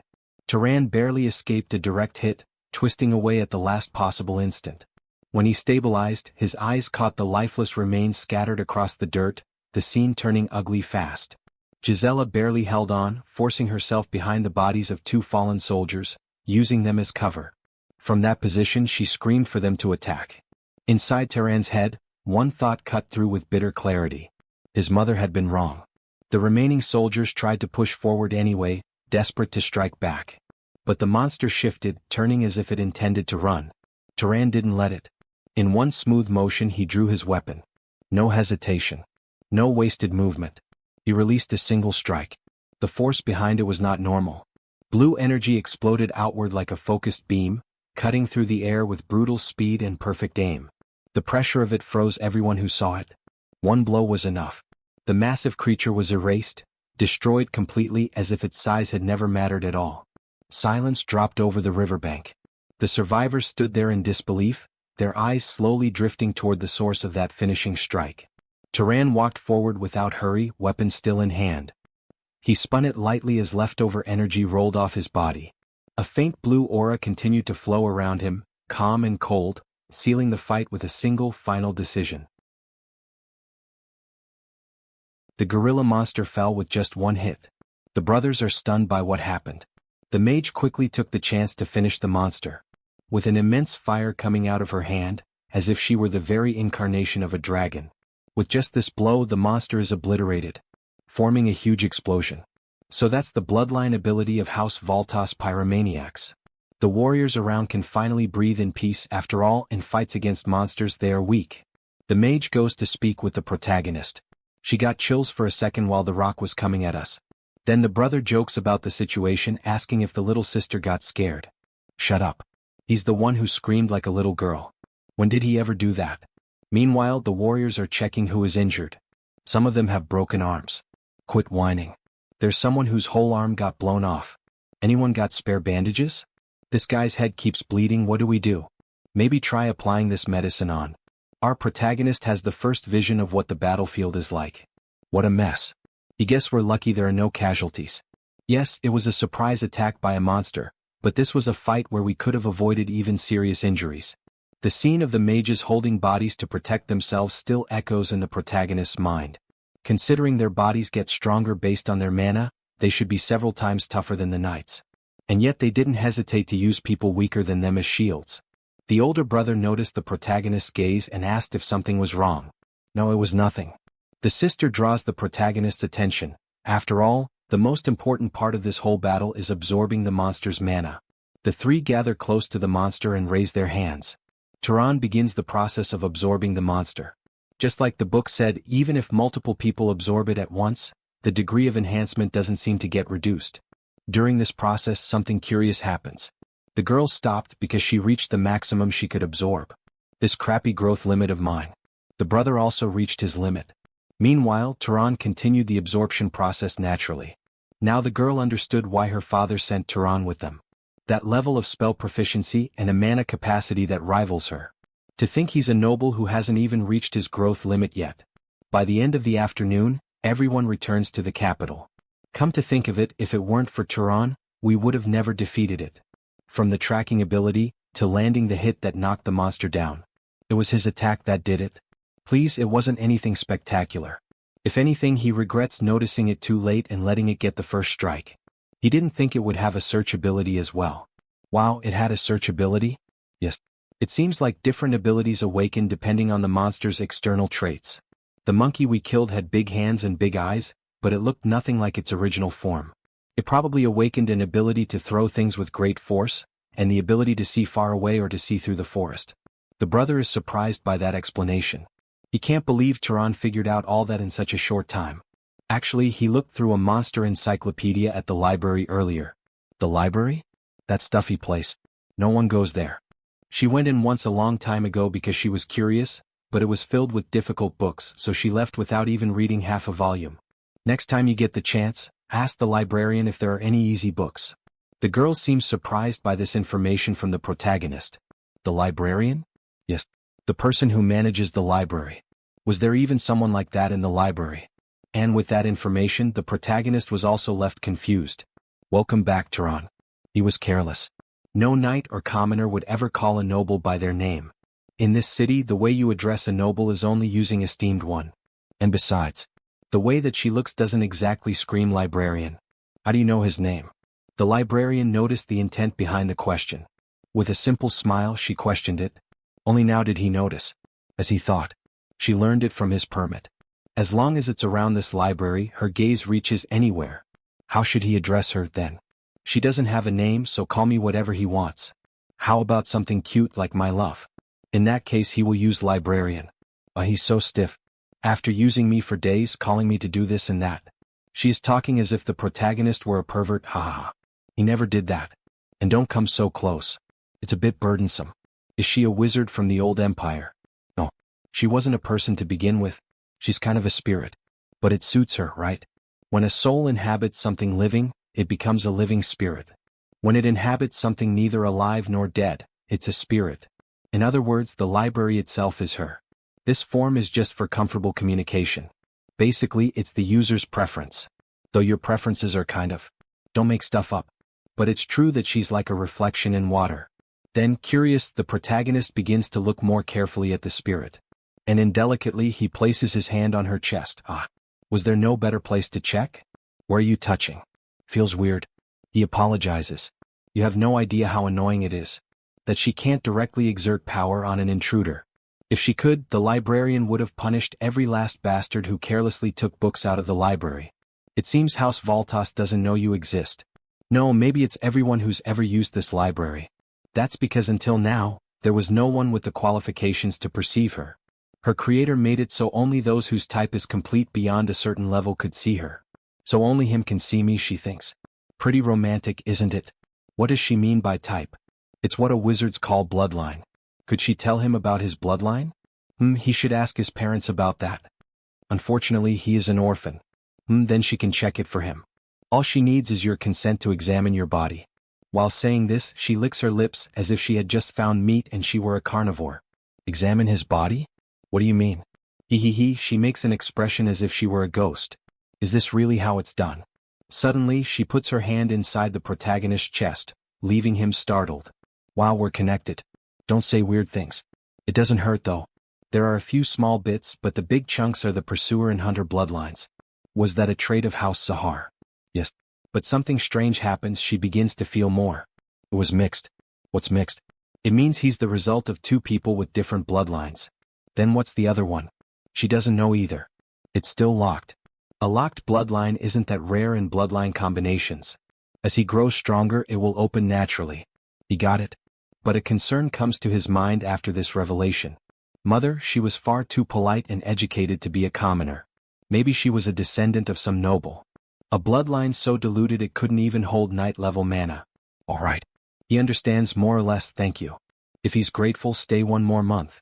After learning the true identity of the library spirit, Turan didn't continue reading alone. He kept asking about the contents of the books and requesting explanations. So there are really that many invisible substances. The librarian even knew the knowledge contained in books that had been plundered from the library and vanished over the past thousands of years. That's right.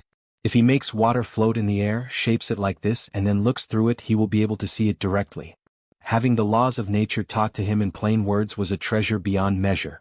He learned that all kinds of diseases spread through such microorganisms, and that the decay of living things is caused by the feeding of such germs. Not only that, he also grasped basic principles, like the refraction of light, the generation of heat through friction, and the process of how living things get injured and how they heal. With this knowledge acquired, he decides to conduct an experiment with decay. As soon as he touched the apple that looked healthy, it quickly turned rotten as if it had no life left. So how is it? It's incredible. It's not something that existing magic can't do, but just understanding the principle makes him consume far less mana. Simply changing the way he perceived the world raised his skill as a wizard. Maybe some powerful houses are monopolizing knowledge like this. If every wizard knew it, they'd lose their competitive edge. No wonder people's level of knowledge keeps dropping as time goes on. Now she kind of understands why. It's about time he should leave. Oh, he's leaving. Yes. The owner of this place has been openly giving me hints to go. Now take me with you. As she tries to hug him, she ends up passing right through and falling to the floor. Can you even leave this place? No. Can't you just stay here? She will take good care of him, Sorry, but he will pass. He's not ever going to say he will stay. This land has a lot of the gods' legacy, so go look around once in a while. Maybe among them there's a spirit who might know even more than she does. He will come visit from time to time. Come if you want or don't. But she's clearly sad that Turan is leaving. Don't worry, there are still so many books he haven't read yet. Finally, he left the city. According to the continental map he got from the library, House Zahar's base, the Emerald Desert, is east of Orem. He will head to Zahar and find clues about his parents. But there's no need to rush. If the clues were going to disappear, they would have already vanished sometime over the last 18 years. And if they're still there, then going a little later won't make them disappear. While walking through the forest, defeating monsters that appear, the protagonist hears a noise and decides to hide to understand what is happening. He sees a huge horse apparently protecting its owner, who is on the ground. A saddle. The monster wasn't attacking him, but protecting him. What a demon. What kind of pet monster is that strong? Is the monster the one that is being attacked? Until, upon paying closer attention, he notices that they are dark elves who are near the horse. Try to create an opening somehow. Easy for you to say. They begin to cast dark magic and some animals that were dead around start to rise like zombies. So this is the dark elves' necromancy which he read about in that book. Should he help? But the man lying over there may have been the one who attacked the dark elves first. But soon came the confirmation. Turan observes the dark elves feeding. Whose hand is that? Give me one too. Eat your own. She must have already taken some for herself. So they were cannibals. Turan uses the special stealth ability. The ones she killed were all men, so they were way too hairy. Suddenly, the monster's head is hit by a spell from the protagonist, leaving the companion without reaction. What just happened? Quickly, she activates her own ability and gives life to new monsters to protect herself. When another stone buffed with speed by Turan is approaching, one of the monsters throws itself in front to protect the master. Who was that? Come out. The bull keeps destroying everything in front of it, hoping to hit the hidden enemy. So the enemy is using the stealth ability. Let's see if the enemy can still hide after this. She summons a special type of wolf that uses an ability to detect traces of magic, which quickly ends up revealing our protagonist. Found you, demon. Kill him. The monsters advance and Turan prepares himself. Creating a fire spell, he throws it at the enemies. However, only one was defeated. The bull kept advancing, hitting the protagonist head-on. They are fast. Good thing he took one of them out beforehand. However, Turan did not notice, but the fox was still alive and bit his leg. He kicks the monster to recover, but before he could react, the bull attacks again, causing him to be sent flying and crash into a tree, severely injuring him. The elf simply laughs at the whole situation. Serves you right. How dare you kill her, Kel? She will make you beg to die. But something unexpected happens. The horse delivers a kick to the elf and tramples him. Consequently, the elf calls for help from his servants to contain the horse's attack. The servants quickly go to save him, and the elf, faced with so much humiliation, swears that he will kill them all. But before that could become reality, Turan takes advantage of the opportunity given by the horse and quickly launches an attack that finishes the elf with a hit kill. The servants disappeared, leaving only the horse and Turan. Tired after this intense fight. That sure took a lot out of him. The horse approaches, sniffing the protagonist's hair, as if checking if everything was all right. Yeah. Thanks for your support.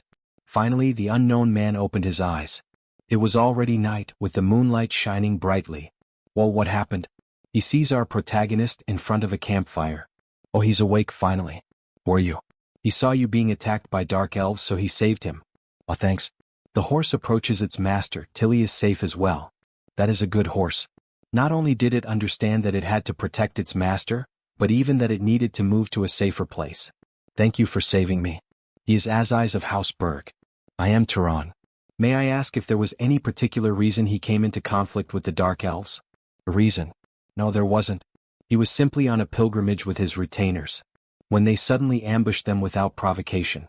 He had heard that these other races were savage, but he never imagined they would be this bad. He apologies. The people he lost this time were very precious to him.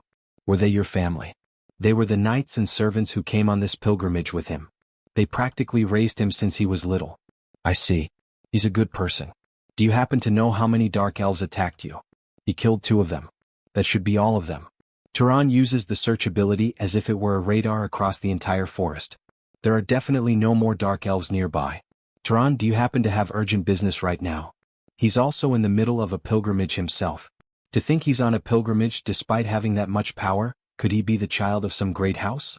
But then why is he alone? That's difficult for Turan to explain. And he is not that strong. He only managed to ambush one and take him down, then he barely fought off the other with the help of that red horse. Both begin to test each other, releasing sparks of mana, and apparently both are equivalent. Unexpectedly, his amount of mana is incredible. If Turan hadn't absorbed the Dark Elf's mana, he would have had even less than him. Honestly, his raw mana alone isn't at a level where he would be overwhelmed by 2 necromancers. Which means, conversely, that he must be noble born from a powerful bloodline. And if he's on a pilgrimage, then he probably hasn't even reached his growth limit yet.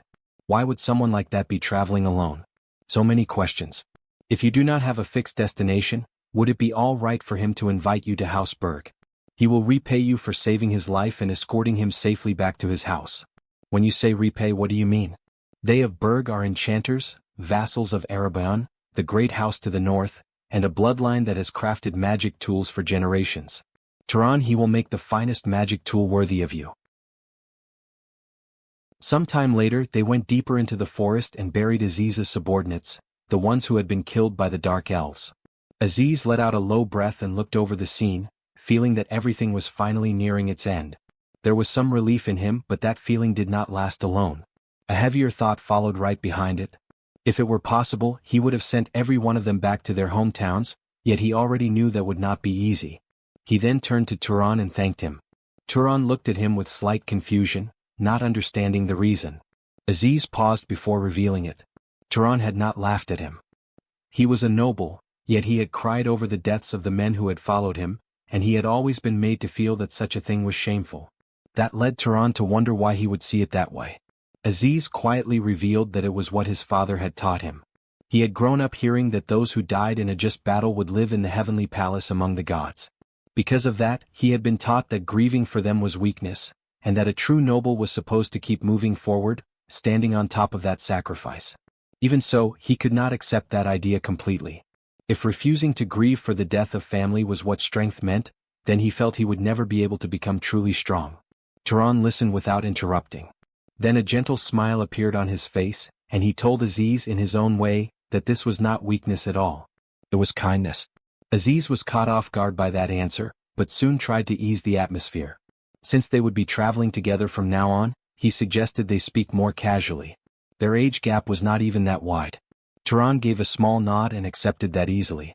With a smile, Aziz lifted his hand and showed that he wanted to work with him as a friend. Turan stayed still for a brief moment, repeating that word in his mind. Friend. Then he reached out and took Aziz's hand, showing that he also looked forward to it. After a while, Aziz suggested they rest before moving again, so they stopped nearby. While there, Turan noticed a box on the ground and asked about it. Aziz opened it and revealed food and wine inside. It was a cold storage chest, something he had kept stocked from the last time they had been in the city. Turan became curious about whether the inside stayed cold all the time, and Aziz confirmed it. Thanks to that tool, most food could remain preserved for around a week without any real problem. He also explained that cold food could simply be heated again before he moved on to show other magic tools. One of them released water when a button was pressed.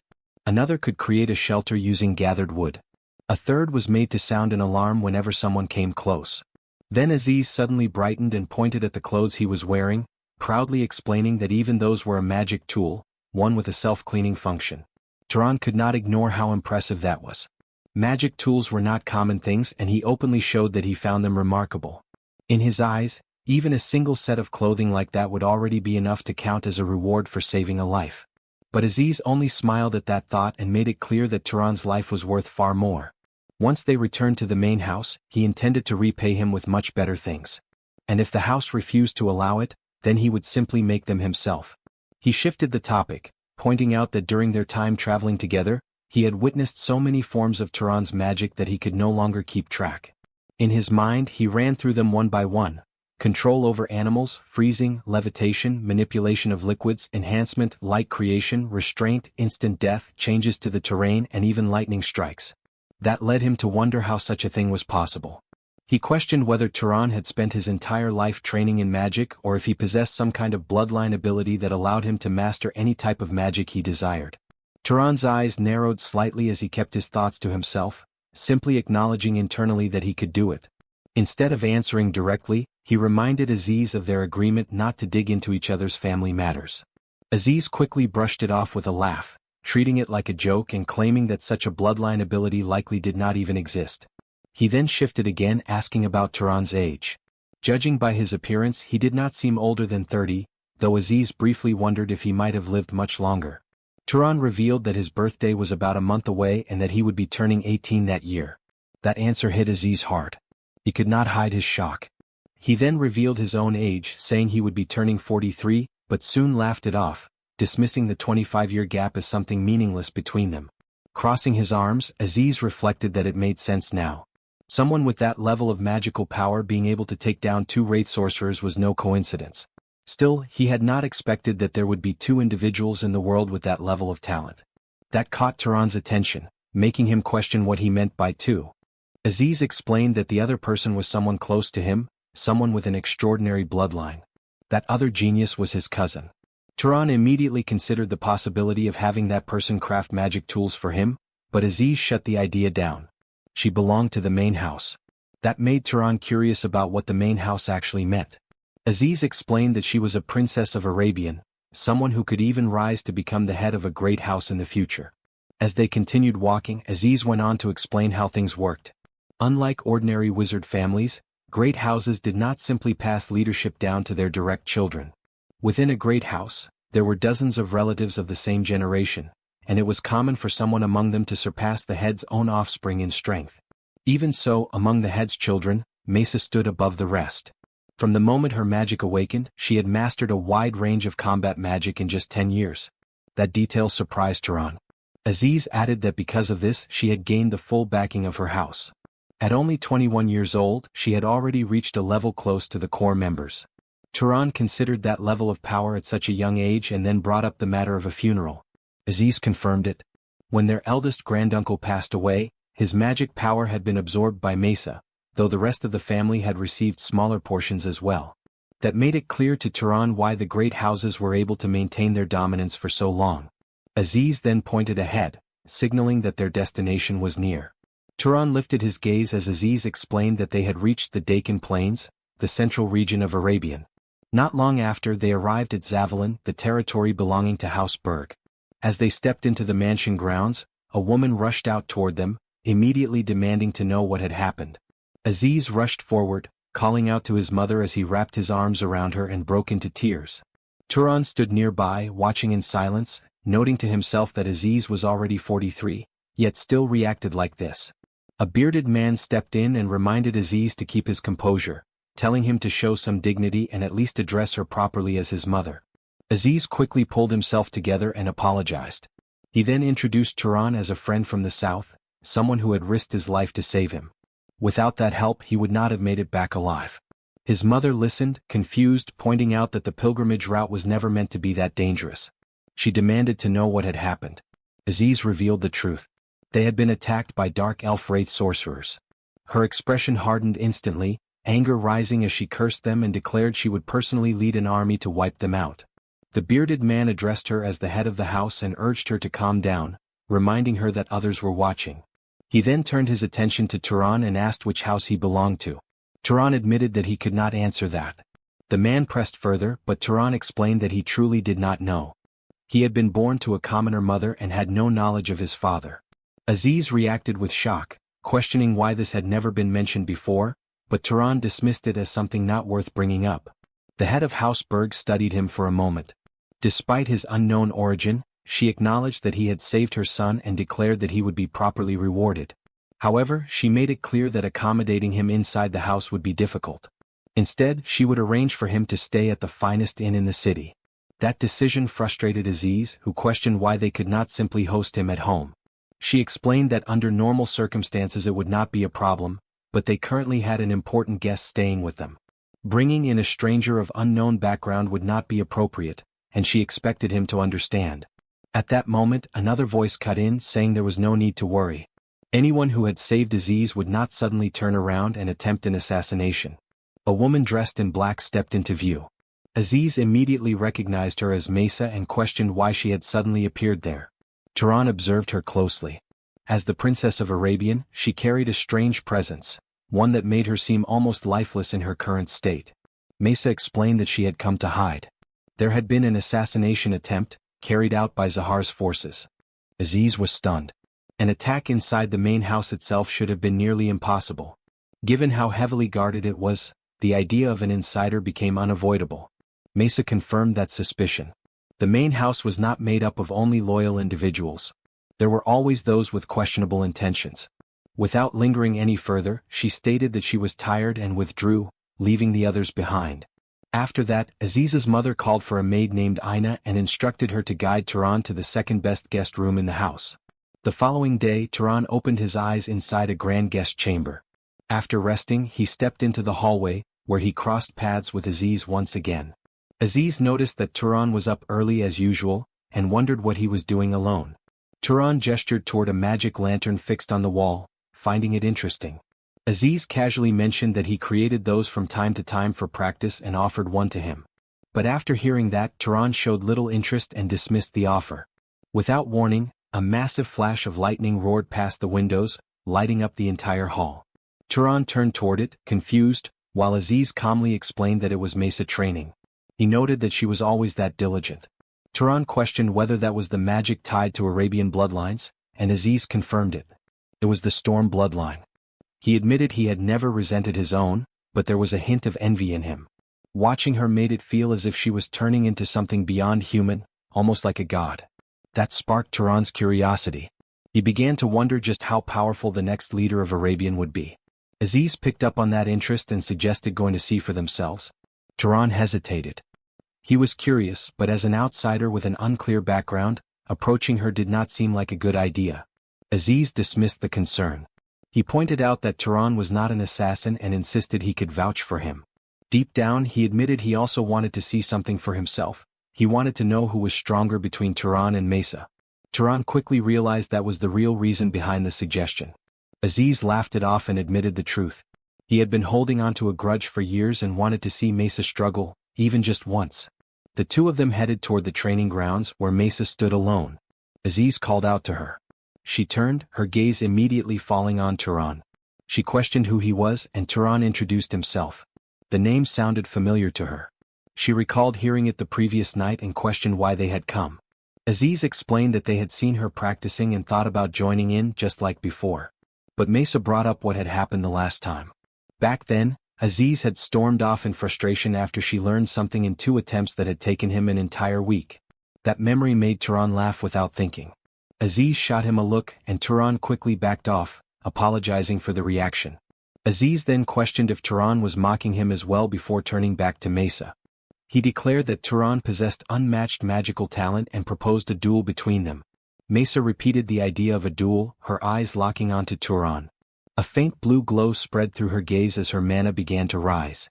Turan instinctively looked toward the sky. The clear weather had already shifted into darkness, and a storm gathered overhead. Lightning crackled as her power continued to expand, growing heavier and more oppressive with each passing second. The aura around her became overwhelming, making her presence feel monstrous. Turan's body stiffened under the pressure. His eyes widened as the weight of it bore down on him. When it finally subsided, he was left breathing hard, sweat forming across his body from the sheer intensity. After a brief silence, Mesa studied him and reached a conclusion. In her view, he was not on her level. Facing her in a direct duel would be difficult for him. Turan did not respond.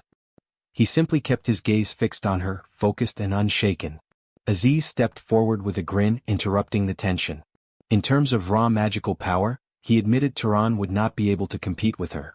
But that was not where Turan's true strength lay. Aziz placed a hand on his shoulder and emphasized it. Turan's ability to learn magic was what made him exceptional. In all his life he had never seen anyone like him. Turning back to Mesa, he questioned whether even she could match that level of talent. Mesa listened and decided that if he was being praised that much, then it was worth seeing for herself. Turan met her gaze and proposed a different approach. Instead of a direct clash, they would each demonstrate a spell the other likely did not know.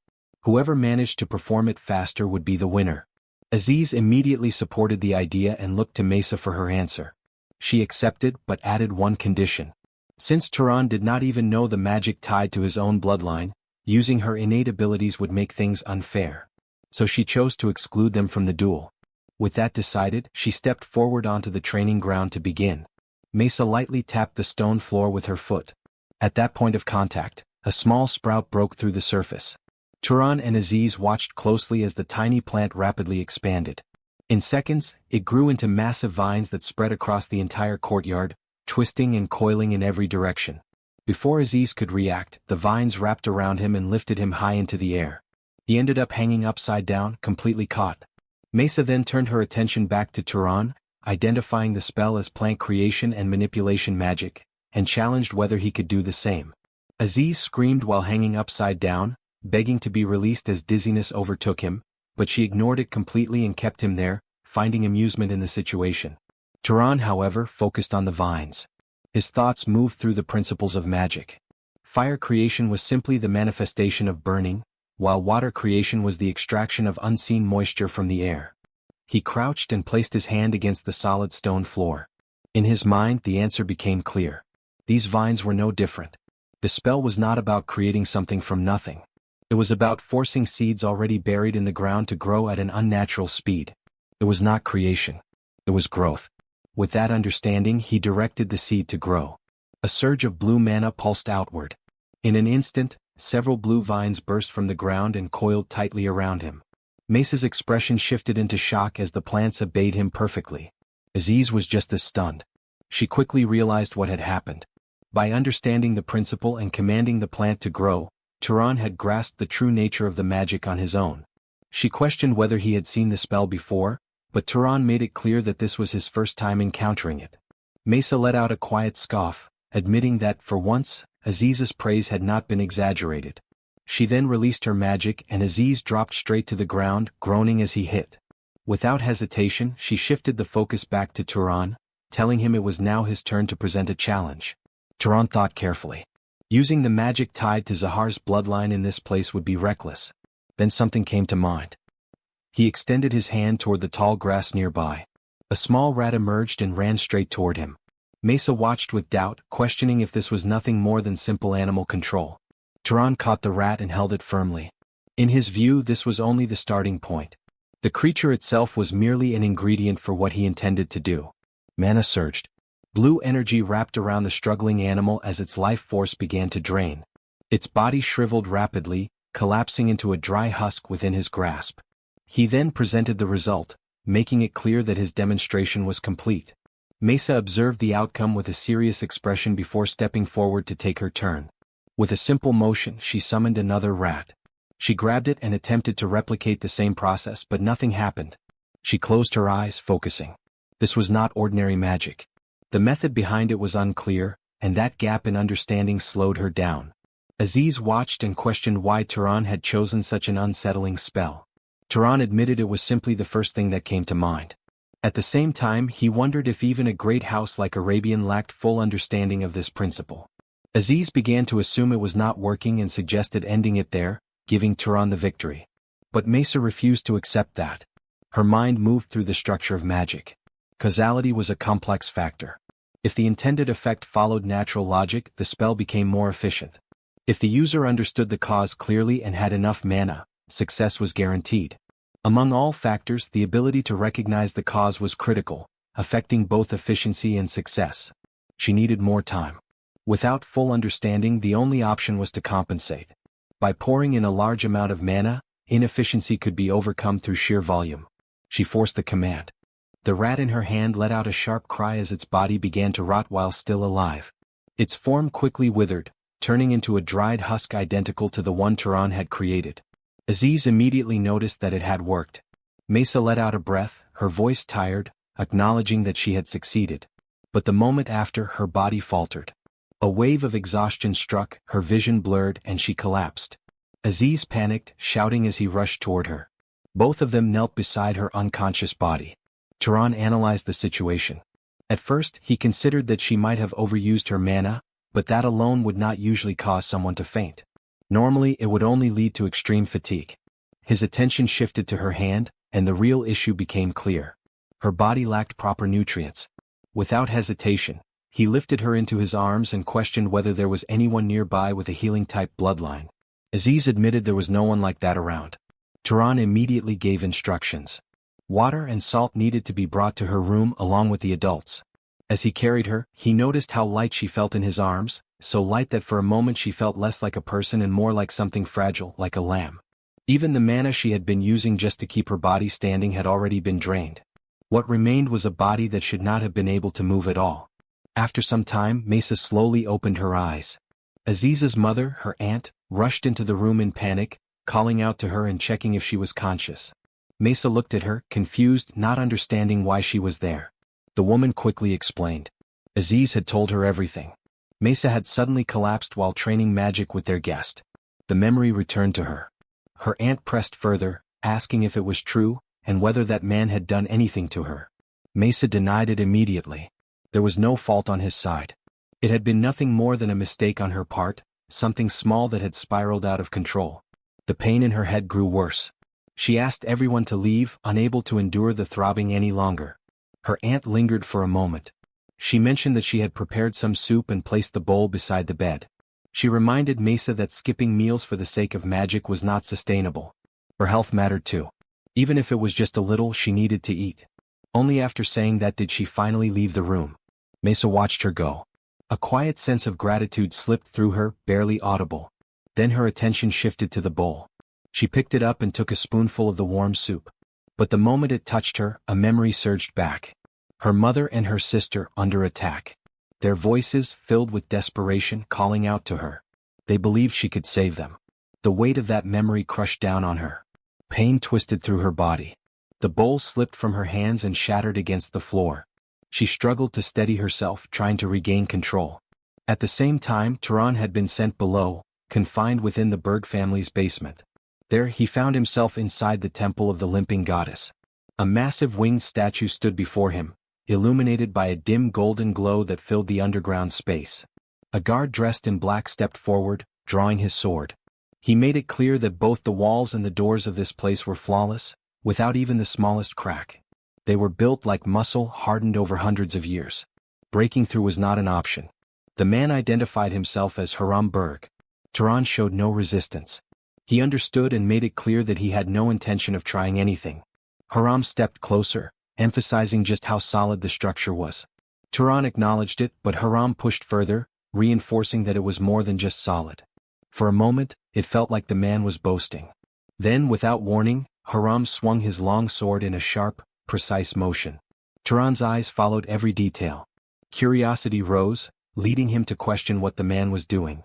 The answer was simple: training. Harem moved again, his body flowing through a sequence of strikes and steps with perfect rhythm. Turan watched carefully. There was no wasted movement. Every action served the next. Each motion was the minimum needed to generate force for the following strike. It was efficiency in its purest form. He wondered if this was what a truly trained body looked like. Harem eventually stopped and turned his gaze toward him. Turan quickly apologized, unsure if he had interrupted. Harem dismissed that and instead asked what Turan had seen in those movements.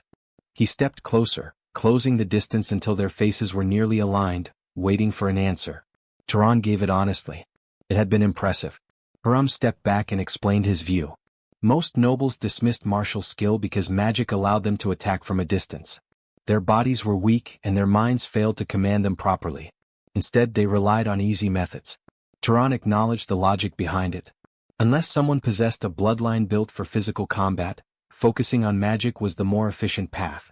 Still, he pointed out a flaw in that thinking. In real situations, there would always come a moment that could not be avoided, no matter how much one wanted to stay distant. After hearing that, Harem extended his sword toward him. He told Turan to take it. Turan hesitated, questioning whether it made sense to hand a weapon to someone who had been locked up as a suspicious outsider. Harem showed no concern. To him, the weapon was nothing more than iron. What gave it meaning as a sword was the one wielding it. And with a weak body, Turan would not be able to harm him anyway. Turan took the sword. For a brief moment, he considered what he could even do with it. Harem watched him closely. Then everything changed. A massive surge of blue mana erupted from Turan's body, taking the form of blazing energy that wrapped around him. The pressure filled the space instantly.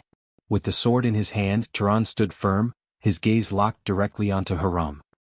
Harem fixed his eyes on him and snapped that it was wrong, ordering him to stop feeding mana into the weapon. Turan answered with a simple acknowledgement and pulled his energy back under control. Harem stepped in without hesitation, grabbing him and forcing his posture into place with his own hands. He pushed him to shift more weight onto the front legs, driving it down so the ground would take the impact. He pointed out the elbow rising too high, warning that weak arms like that would never handle the weight of a blade. At that pace, he made it clear, an enemy would stab straight through his thigh. He forced Turan's arm up again and pressed him to stop limiting himself. Turan responded with a firm yes. Harem gave a short nod, calling it acceptable, then demanded 10 more repetitions. He ordered him to keep breathing, to drive that breath into his muscles instead of letting it fade. Watching him, the seasoned guard judged that Turan's body had strong potential, the kind that needed to be pushed until nothing was left. Harem dismissed mana as nothing more than cheap tricks. He claimed mages fooled themselves into thinking their bodies were reliable, when in truth they only used the bare minimum. A body trained the right way, he insisted, could cut through a battlefield without relying on mana at all. That difference had to be understood. Turan exhaled heavily under the strain and accepted the point. Then his attention snapped away as the temple's heavy doors opened. Aziz's mother stepped inside. She lowered her head deeply and asked for forgiveness, admitting she had done something unforgivable to their benefactor. Turan stayed calm, suggesting the apology should come from him instead. He assumed the young lady was unharmed and admitted that, as a guest, his behavior had crossed the line. The head of House Berg explained that Mesa wished to apologize properly and asked if he had time to spare. Later, Turan stood alone with Mesa inside a large parlor. She remained by the wide window, looking out as she reflected on how troublesome the situation had become. She had heard he was trapped in the temple because of her, and admitted regret for causing such pointless chaos. He approached her and stated that it had been necessary, adding that her safety was what mattered. She turned to him and brought up the magic from the previous day, the one that caused animals to rot. She questioned if it was some hidden bloodline ability, pointing out how absurd the mana cost had been and wondering if he had deceived her. Turan denied it and explained that once the principle was understood, anyone could use it with ease. She let out a low hum, noting that he clearly had no intention of teaching it for free. Without revealing the method, there would be no proof it was not bloodline magic. He made it clear that winning or losing did not matter much to him. That answer threw her off. She questioned him, pointing out that ending things like this would damage her image as the Princess of Arabian. She proposed a trade. If he revealed the secret behind that magic, she would share one of Arabian's hidden techniques in return. Turan accepted without resistance. He began breaking it down, explaining that the base of it was bioenhancement magic. He asked if she had used unseen microorganisms. She confirmed it, then froze as the realization hit. That explained the efficiency. She had overlooked the hidden factors. Frustration slipped out as she admitted the loss. Even though she had forced a win at the end of their duel, it had relied purely on brute strength. Turan pointed out that it could still count as part of the bet, but she rejected that idea. In her view, magical skill had nothing to do with dumping large amounts of mana without control. Slightly embarrassed, she asked him to tell Aziz it had been a draw. She had no intention of letting him grow arrogant over a win. Turan agreed. She then moved to repay him and picked up a comb. Rubbing it against a surface, she showed how objects could attract after friction.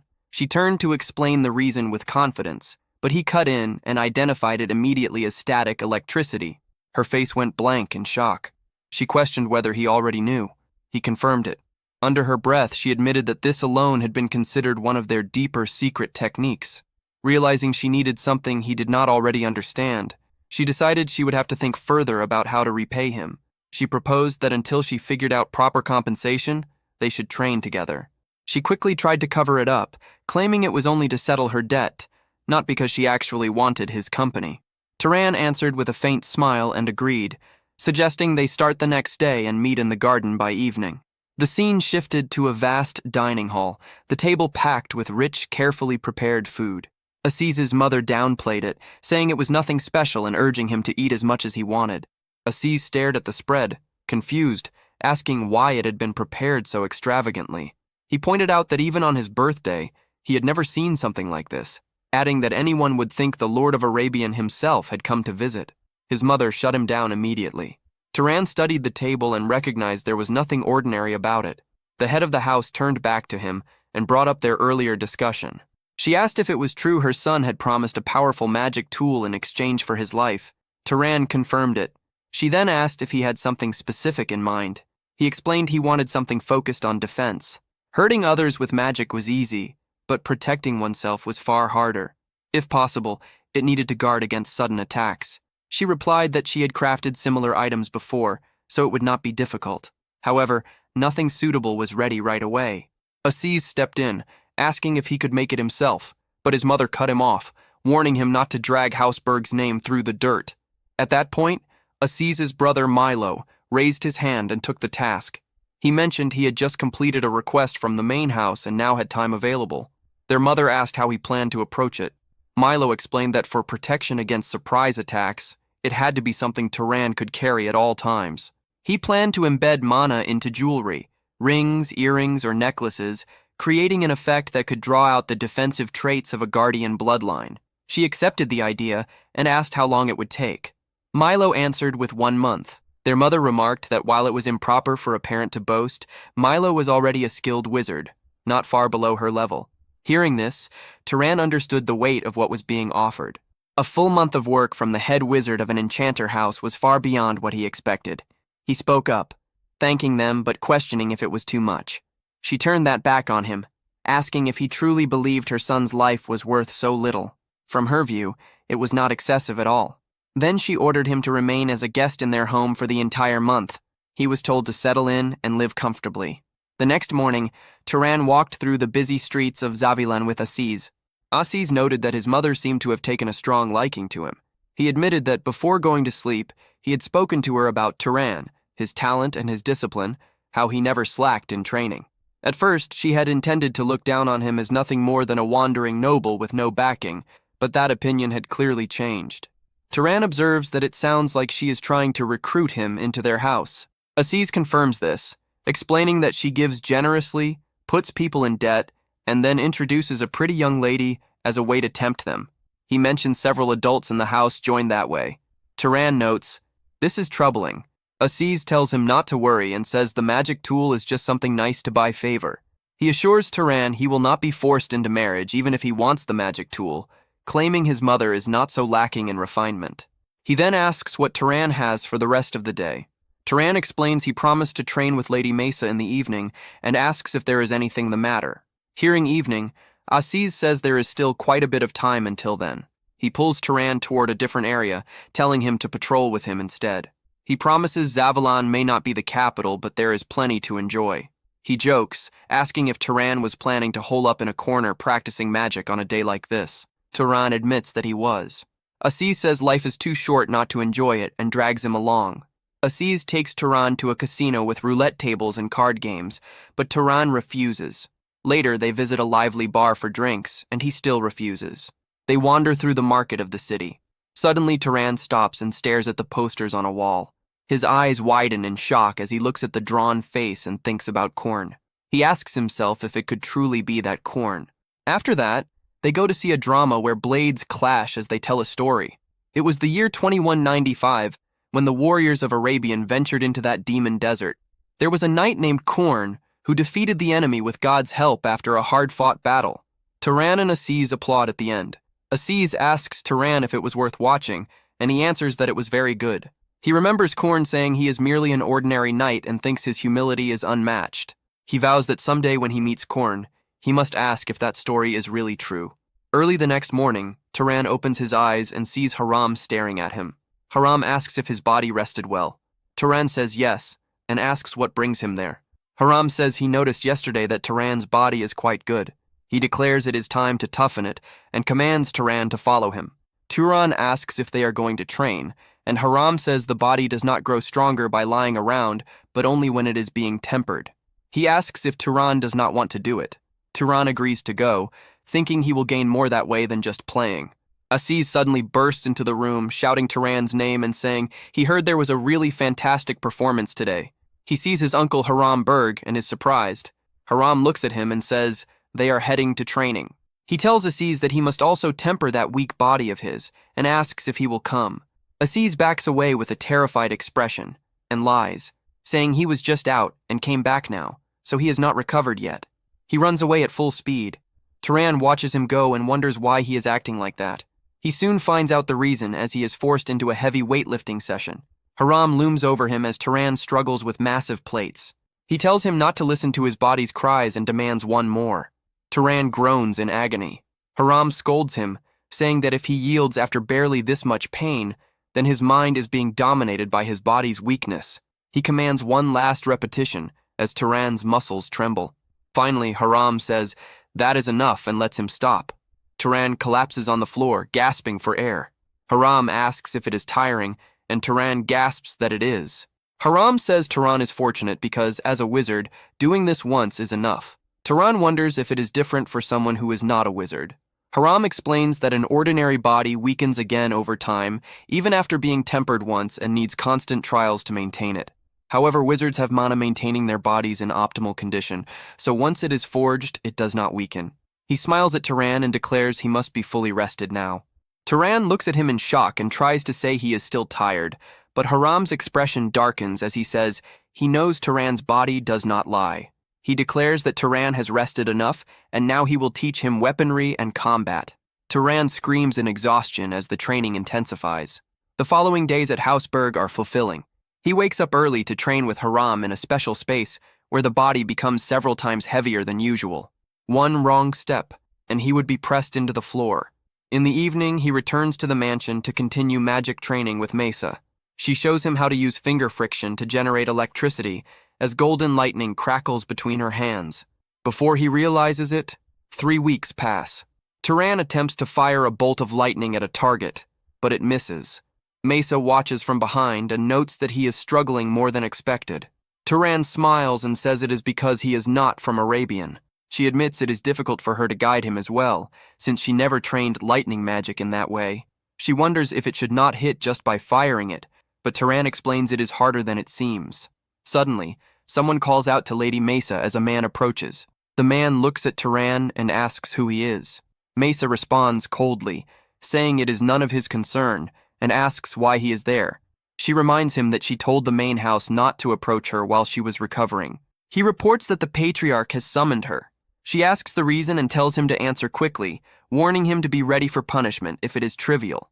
The man delivers the news. Dark elves have been rampaging across the south. 3 cities have already fallen, and the main house is assembling an expedition force. Mesa orders him to inform them she will return soon. The messenger bows, accepts the order, and leaves. She turns to Turan and says she needs to go. After a brief pause, she reflects that before leaving, she should collect payment for his decomposition magic. An idea forms, and she claps her hands. She looks directly at him and asks if he knows that electricity flows through the human body. Turan is confused and questions if that is even possible. Mesa smirks and says he would not know, as it is a secret of House Arabian. She offers to consider his debt repaid if she teaches it to him properly, adding that it will be very useful. Turan agrees. Mesa begins explaining the basic principle. When a person sees or feels something, that part of the body sends a small electrical signal to the brain. If it comes from the eyes, it travels from the eyes to the brain. If it is a smell, it moves from the nose. Turan closes his eyes and focuses, tracing those paths in his mind. He realizes that tiny electrical signals do move throughout the entire body. If he can accelerate those signals along their paths, he could achieve something remarkable. He sharpens his focus on those signals. When he opens his eyes again, he can clearly perceive them. A butterfly passes between them, and its movement appears slowed, more detailed than before. Mesa asks if he managed to do it and how it feels. He is impressed, trying to understand how it works and what it truly is. But the strain hits him sharply. He gasps and grabs his forehead. Mesa lets out a soft laugh, explaining that the reaction comes from using too much mana at once. She says it will be hard to control at first because of the headache, but once he adapts, he will be able to maintain it for much longer. He reflects on the value of the technique and states that no matter how he thinks about it, the lesson feels far too valuable compared to what he gave her. She rises into the air and tells him to treat it as a simple investment, since he seems talented. If he learns something even greater in the future, she will collect everything back along with what he owes now. She disappears into the distance as he watches in silence. The scene shifts to the center of Morgan, at the heart of the Deccan Plains, where knights and wizards of Arabian are gathered. A massive crowd of locals cheers, shouting slogans praising Arabian. Isis remarks that even though it is only a departure ceremony to hunt dark elves, it feels like a victory parade because of the excitement. He spots Mesa on horseback and waves his arms, calling out to her. His father grabs him and tells him to maintain proper composure as a noble. Suddenly, a voice announces that the head of the house is arriving. A tall figure walks through the crowd.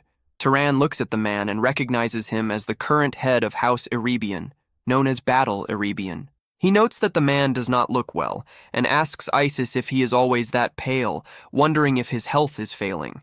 Isis recalls rumors that the Lord was badly injured long ago while fighting the head of House Zahar, though it might now simply be due to age. Battle Arabian raises his hand toward the sky. The crowd follows his motion, and the clear sky darkens as storm clouds gather instantly. Golden lightning tears through the clouds with a thunderous roar. The common people begin praying to the Lord of Thunder to protect his descendants. Turan watches and realizes this is the true power of Arabian. Even in poor condition, he can cover the entire area with ease, showing the peak of what a human can reach. Turan resolves that one day he will reach that level. Later, in the workshop at Hausberg, Milo presents a leather-bound metal bracelet. He explains that simply wearing it slightly increases physical stamina, but injecting mana boosts it even more. At its peak, it reaches a level similar to nobles of the Guardian bloodline, though it consumes a large amount of mana and cannot be maintained for long. Turan holds the item and recognizes it as an incredible treasure. He notes that something like this is rare even among great houses and calls it exceptionally well made. Aziz's mother calls his name and asks if he has any interest in formally joining their house. Turan remains polite and says he is very grateful for the offer, but thinks it would be difficult. The mother sighs and says she already heard from Aziz. She reflects that since Turan has many things to do, he would struggle to settle in one place. She tells him to treat her offer as an old woman's lingering attachment. Turan lowers his head and says he will never forget the hospitality he received. He states that Aziz and the Berg family will always be his friends. She nods and says, "That is enough." As Turan prepares to leave the house, Harem, Berg, and Aziz come to see him off. Harem throws a blade toward him and tells him to take it. He explains it is a magical tool without major functions, but it is durable and very sharp. Turan catches it and thanks his master. Hearing that word, Harem shows pride. He gives a firm, satisfied smile and walks away. Aziz steps forward and places a heavy cloak over Turan's shoulders. Turan asks what it is, and Aziz reminds him that he had been jealous of his clothes before. He explains it is a shirt and pants turned into magic items that resist dirt and repair themselves if slightly damaged. Turan smiles. Aziz tells him that he is a good friend, not just for saving his life, but because spending time together and seeing how he lives gave him a lot to think about. He asks where Turan will go next. Turan says he will head east first. Aziz mentions Carmen is in that direction and warns him that if he can avoid it, he should not travel by ship. He complains about the waves, saying even wine glasses cannot stay still. Turan smiles to himself, knowing he will have to cross those waves to reach the land of Zahar in the El Real desert, but keeps that to himself. Aziz says that someone like him will not starve anywhere, and tells him to return safely and repay him for the cloak. Turan agrees and leaves. He walks through tall grass with a large bag on his back, reflecting on being alone again. He decides to test the results of his training. Turan activates his movement magic and takes a single step. He moves so fast that no one can see him. To others, it is only a sudden gust of wind as he continues forward. He crosses vast distances, passing through villages and cities, moving through forests without stopping. After a long time, he comes to a halt. He stands in a jungle, looking up at a mountain, and notices a smell. At first, it seems like a campfire. Then he realizes it is something far worse, the smell of burning flesh. His eyes widen as he moves toward it. He enters a ruined town and is struck by what he sees. The place is destroyed, with debris scattered across the ground. He walks through the area and finds rows of mutilated bodies, men tied to posts. He considers whether bandits were responsible, since dark elves should not have reached this far. As he looks around, he notices something while examining a damaged structure. A basement entrance. He approaches and stares at it. Certain this is the place, he grabs the doors and pulls them open. He looks into the darkness. What he sees shocks him. A young girl is sitting in the corner, crying and screaming in fear. Turan jumps down, raising one hand and telling her to wait, stating that he is not an enemy and that he came to help. The girl looks up at him with tear-filled eyes and asks if he is telling the truth. He answers that he is and asks if she can tell him what happened. The child continues to cry as she says that a wizard killed everyone. Turan asks if she means a wizard, but before she can respond, her body gives out and she collapses from exhaustion. He quickly catches her and lifts her up, thinking that fortunately it does not seem serious, as she is most likely just drained after being trapped for so long. He decides that the first thing he needs to do is take her somewhere safe. As he begins to carry her out, an arrow formed from solidified blue mana is suddenly aimed straight at him. A group of warriors surrounds him, and a blonde female mage holding a magic bow glares at him with intense anger, calling him a murderous bastard and ordering him to get on his knees. Turan simply stands there, holding the unconscious girl, unable to understand what is happening. He remains completely still in the burned remains of the village, while the group tightens the circle around him. The female archer pulls back the string of her glowing blue mana bow and shouts again for him to kneel immediately. Her eyes burn with hatred as she calls him a murderer and demands to know if the massacre was not already enough, accusing him of even trying to abduct a small child. A knight standing behind her begins to gather fire magic, warning that if Turan moves even slightly, he will kill him. His hands tremble as he struggles to maintain control over the unstable mana. Turan stays composed and tells them to wait, explaining that what they are seeing is nothing more than a misunderstanding. At that moment, the nervous knight completely loses control of his magic and releases a massive torrent of flames directly toward Turan and the child. A deafening explosion erupts, sending a column of fire and smoke rising into the sky. The woman immediately turns and shouts at the knight named Gil, calling him an idiot and yelling that there was a child right there. Gil panics and tries to explain himself, saying it was an accident and that he was too nervous and lost control of his power. Then she notices something and looks up as the smoke begins to clear. What appears before them leaves everyone stunned. Turan is still standing in the same place, completely unharmed, without a single scratch on himself or the child, both protected by a glowing blue shield generated from his bracelet. He glances down at the magic tool and thinks to himself that he did not expect to have to use it this soon. The knights freeze in shock, questioning whether he actually blocked that magic with just his body and how he could possibly have no burn marks at all. The blonde woman narrows her eyes, wondering what kind of defensive magic he used or if it is some kind of bloodline ability. Turan speaks in a cold and firm tone, stating that he is not the one who attacked this village and repeating that this is all a misunderstanding. However, his patience reaches its limit, and he warns them that if they attack him again, he will not simply defend himself next time. Sensing the overwhelming density of his mana, the woman slowly lowers her bow and stops her hostility, thinking that his explanation does make sense, since it would be strange for someone to cause such destruction and then remain behind just to save a child. The archer introduces herself as Bison and asks for his name. He responds that his name is Turan. Bison says that even though the circumstances point against him, she still finds it difficult to fully trust him. Turan gestures toward the girl in his arms and suggests that they ask her for the details once she wakes up, noting that it seems she witnessed the real culprit. Bison shows surprise at his words and repeats them, asking if the girl truly saw the one responsible. Turan looks confused and asks what she means by the arsonist. Bison is taken aback by his reaction and asks if he really does not know who the arsonist is. Turan answers that he does not. She explains that the arsonist is the mad mage responsible for this atrocity. Over the past few months, this killer has been attacking isolated villages, tying up the residents and burning them alive. She adds that since there have never been any survivors, they do not even know the person's gender. The only thing known is that people call him the arsonist. After some time, the little girl regains consciousness and confirms Turan's innocence to the group. She tells them that the attacker wore a red cloak and had a messy beard. She describes him as having a frightening appearance, like a lumberjack. Hearing this, the group finally realizes their mistake. They are filled with shame for attacking someone innocent. Bison and the others lower their heads, apologizing and admitting they acted rashly out of impatience. She tells Turan it was clearly her fault for pointing a weapon at him, and Gil also apologizes. Turan watches them and reflects that even among nobles, some allow their sense of duty to override their judgment, recalling that Midden had been an honest and upright leader.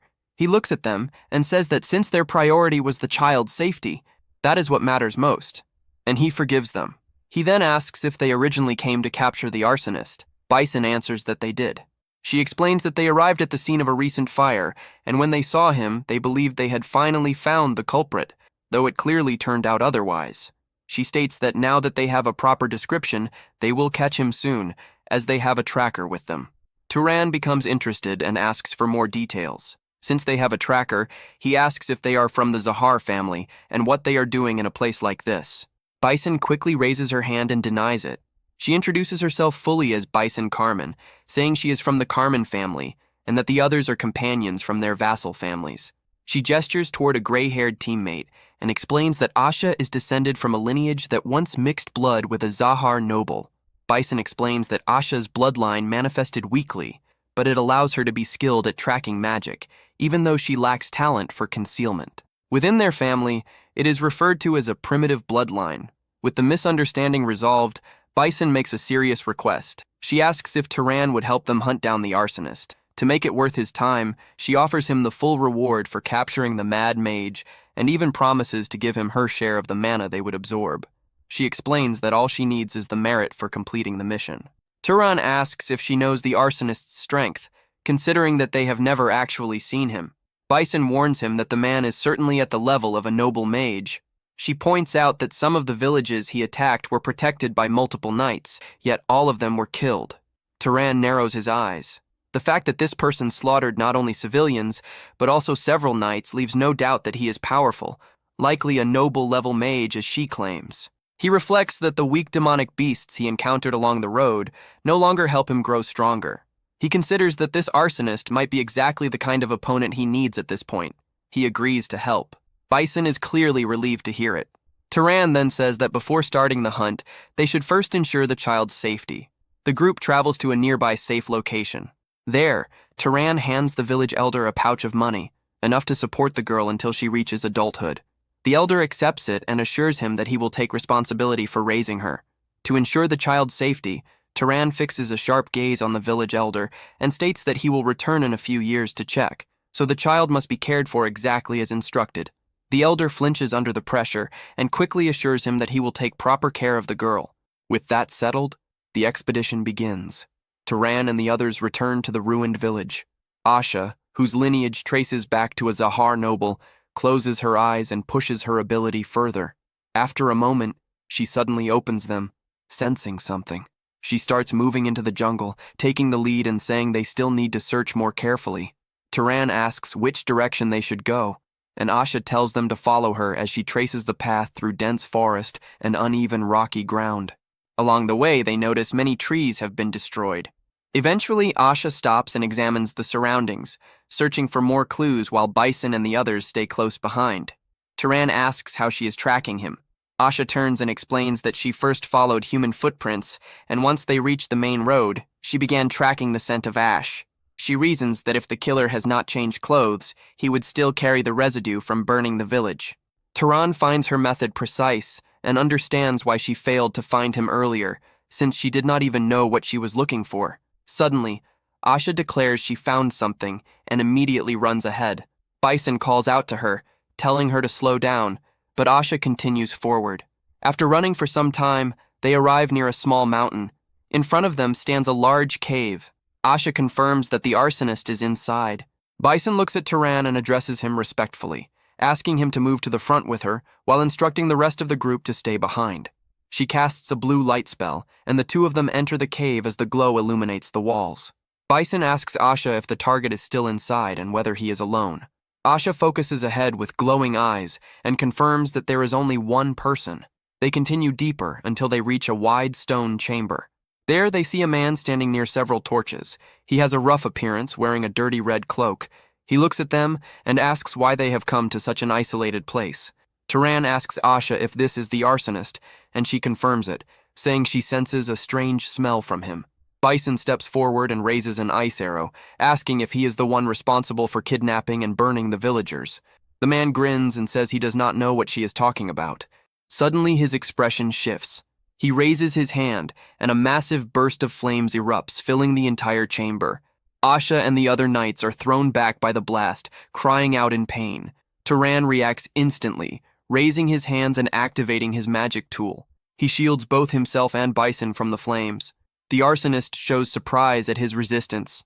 Bison uses the opening and fires an arrow that strikes the arsonist in the leg, forcing him to drop to his knees. But the fight is not over yet. He drives his palm into the ground and triggers another spell.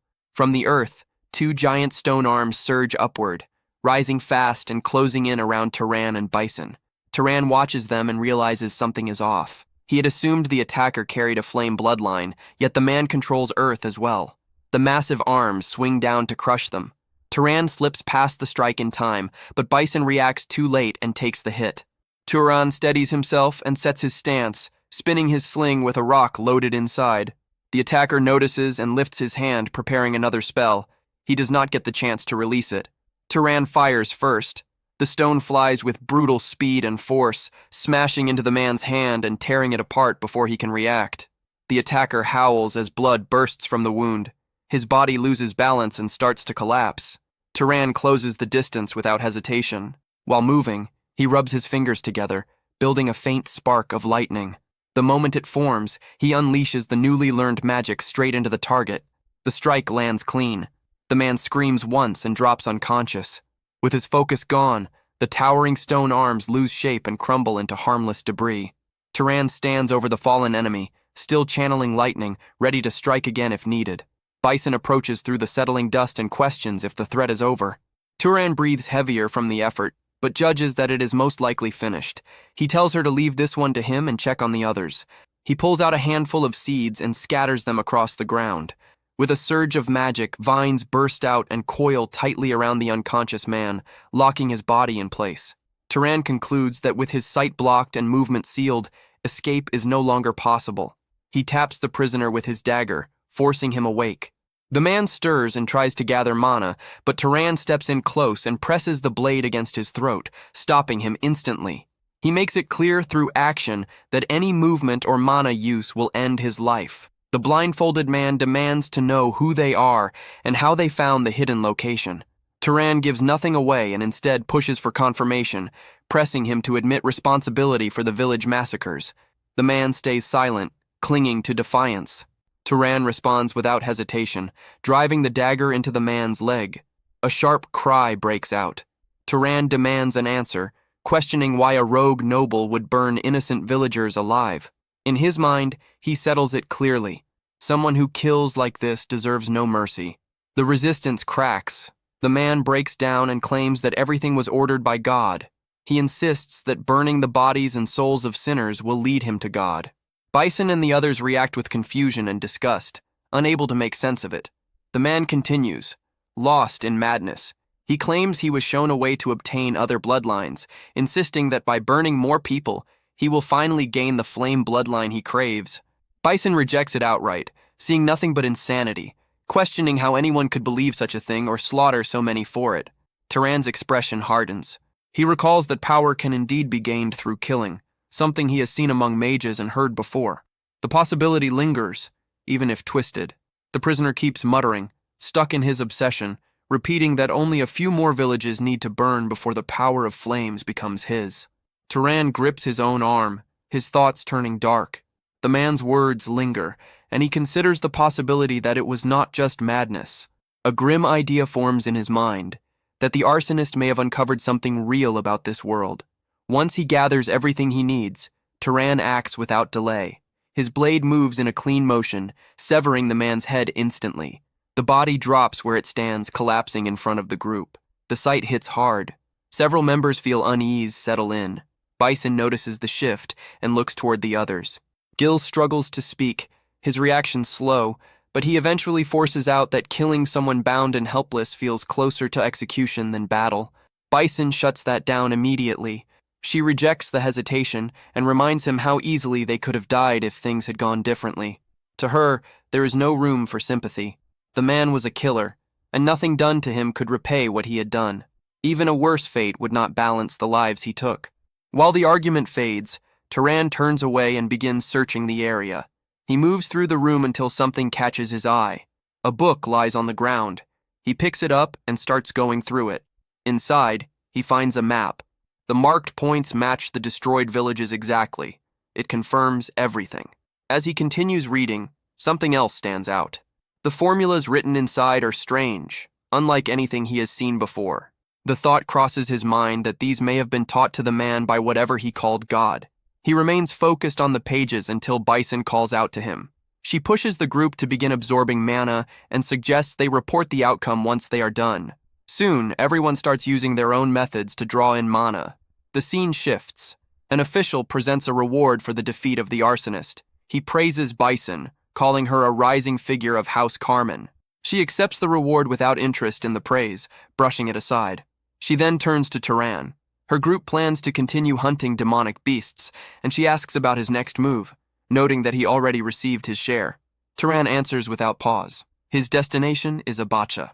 Bison steps closer and lowers her voice. She warns him not to repeat what the arsonist claimed. Turan agrees, understanding the risk. Knowledge like that could throw everything into chaos. With that settled, Bison nods and leads her group away. They part ways without looking back. Turan watches them go and decides to keep his thoughts to himself. Without proof, there is no reason to spread doubt. He continues alone, moving across a barren desert where no one else can be seen. As time passes, something begins to change. He slows down, sensing it. The air feels different. He focuses and realizes the humidity is rising with every step. He snaps his fingers, testing his magic. The result is clear. A small flame appears, weaker than before, and it takes more effort to maintain. Fire magic is losing its edge here. In his other hand, water gathers easily, forming a large sphere without resistance. The conclusion is simple. Fire weakens, water strengthens. That can only mean one thing. He looks ahead and spots a distant shimmer. Water. He heads straight for it. After some time, the landscape shifts into a port town. Ships line the docks, confirming his arrival. This is Abacha. Inside the city, a group of sailors talk among themselves. One asks if they are leaving the next day. The captain, marked by an eye patch, confirms it. Their route leads back to the inner desert, but the journey is far from safe. He complains about mermen attacking their ships, throwing harpoons and damaging the hull. Another questions how bad things really are. An older sailor adds that pirates are just as dangerous. The captain lets out a frustrated groan. At this rate, they are spending more on funerals than wages. What they need is clear: someone strong enough to protect the ship. At that moment, Turan steps up to the table and stops in front of the group. He asks if they are heading to the inner world desert. The captain looks up and answers in a blunt tone. The ship leaves the next day, but it is no place for passengers. Anyone wanting a ride would have to give up a barrel of alcohol. Turan does not react. He calmly places his hand over a cup sitting on the table. The captain questions the move, but the words die off as the cup freezes solid in an instant. Ice locks around it completely. The mood shifts fast. The captain stiffens, clearly shaken by the display. The other men rise from their seats, their tone turning respectful as they question why someone of his level is in a place like this. Turan dismisses the change and makes it clear he is not here for status. He is looking for work. The captain's attitude flips just as quickly. He asks what the knight wants. Turan states his goal directly. He needs to reach the inner world desert, not as a passenger, but as hired help. In return, he offers protection. Any mermen or pirates that attack the ship will be dealt with by him. That will be his payment. The captain understands immediately. Turan heard everything. Still, he hesitates. The ship is in poor shape. There is no proper room, no real wage for someone like him. Turan cuts through that concern. Payment and comfort do not matter. His only objective is reaching enroll. That answer hits hard. The captain pauses, surprised by the resolve, then accepts. The deal is made on the spot. Turan joins the crew. The scene shifts.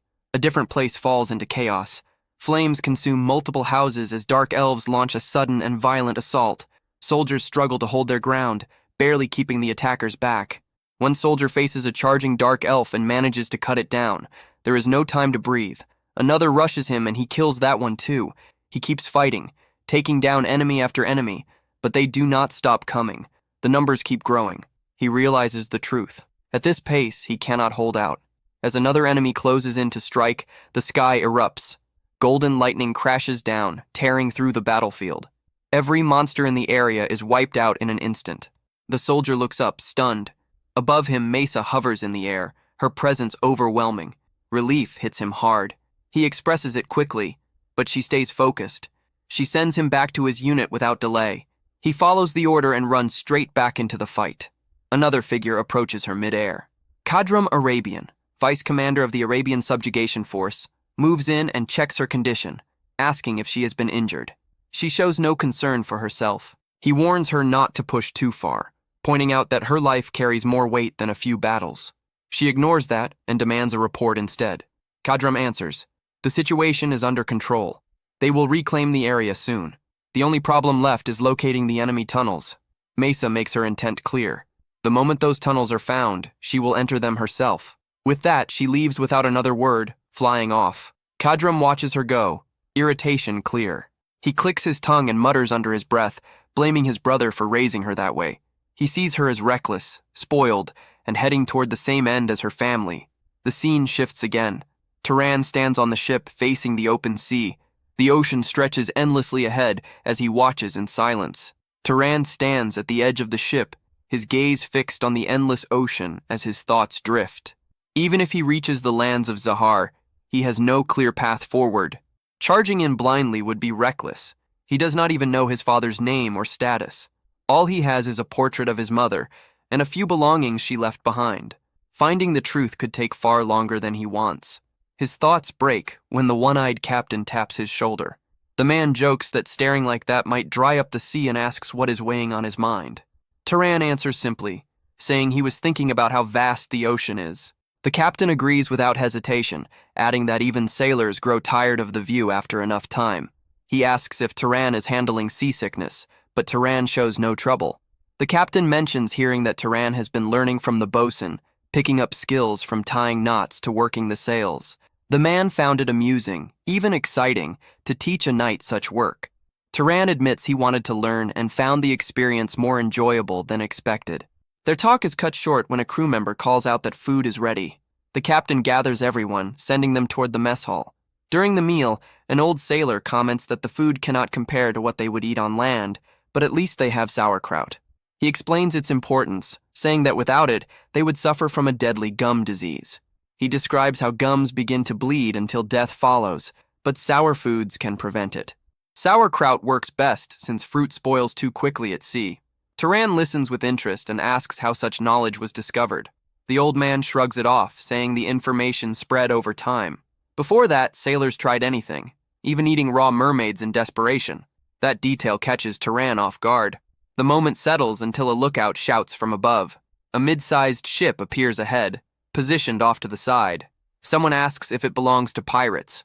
The lookout cannot confirm, but there is no crest flying from its mast. The old man mutters that the calm weather was suspicious and assumes the worst. Pirates. The captain wastes no time. He orders everyone to prepare for battle. The crew moves fast, grabbing weapons from storage. The old man approaches the captain, asking for a plan and suggesting retreat, but the captain points out the obvious. The enemy ship is faster. Running will only delay the inevitable. The captain turns to Turan, weighing the situation, and asks if he can handle it. Turan answers without hesitation. As long as there are no nobles or knights among them, it will not be an issue. That is enough. The captain gives the order to turn the ship and face the enemy head-on. The crew erupts, shouting with renewed confidence. The ships close the distance quickly. On the opposing deck, pirates stand ready, armed and shouting. They call out, demanding surrender, claiming they will spare lives if the crew gives in. Turan considers it for a moment. The old man cuts through the idea, asking if being thrown overboard after having their legs cut off counts as mercy. That settles it. The truth is exactly what Turan expected. He moves first. With a powerful leap, he crosses the gap and lands on the pirate ship alone. The enemies freeze for a second, caught off guard by the bold move. They shout, demanding to know who he is. Turan does not answer. He draws water straight from the sea with his magic, shaping it into sharp ice. The pirates rush him, but they are too slow. The attack comes down in a storm. Ice shards shoot forward, tearing through bodies and dropping men where they stand. Screams fill the deck as chaos spreads. Turan locks eyes with those still standing. There is no hesitation left. No reason to hold back. Mana surges from him, heavy and threatening, pressing down on everyone who remains. Only bodies and frightened people remain. But the captain shouts, "Don't be scared, you punks! If we don't kill him, we're the ones who'll die anyway."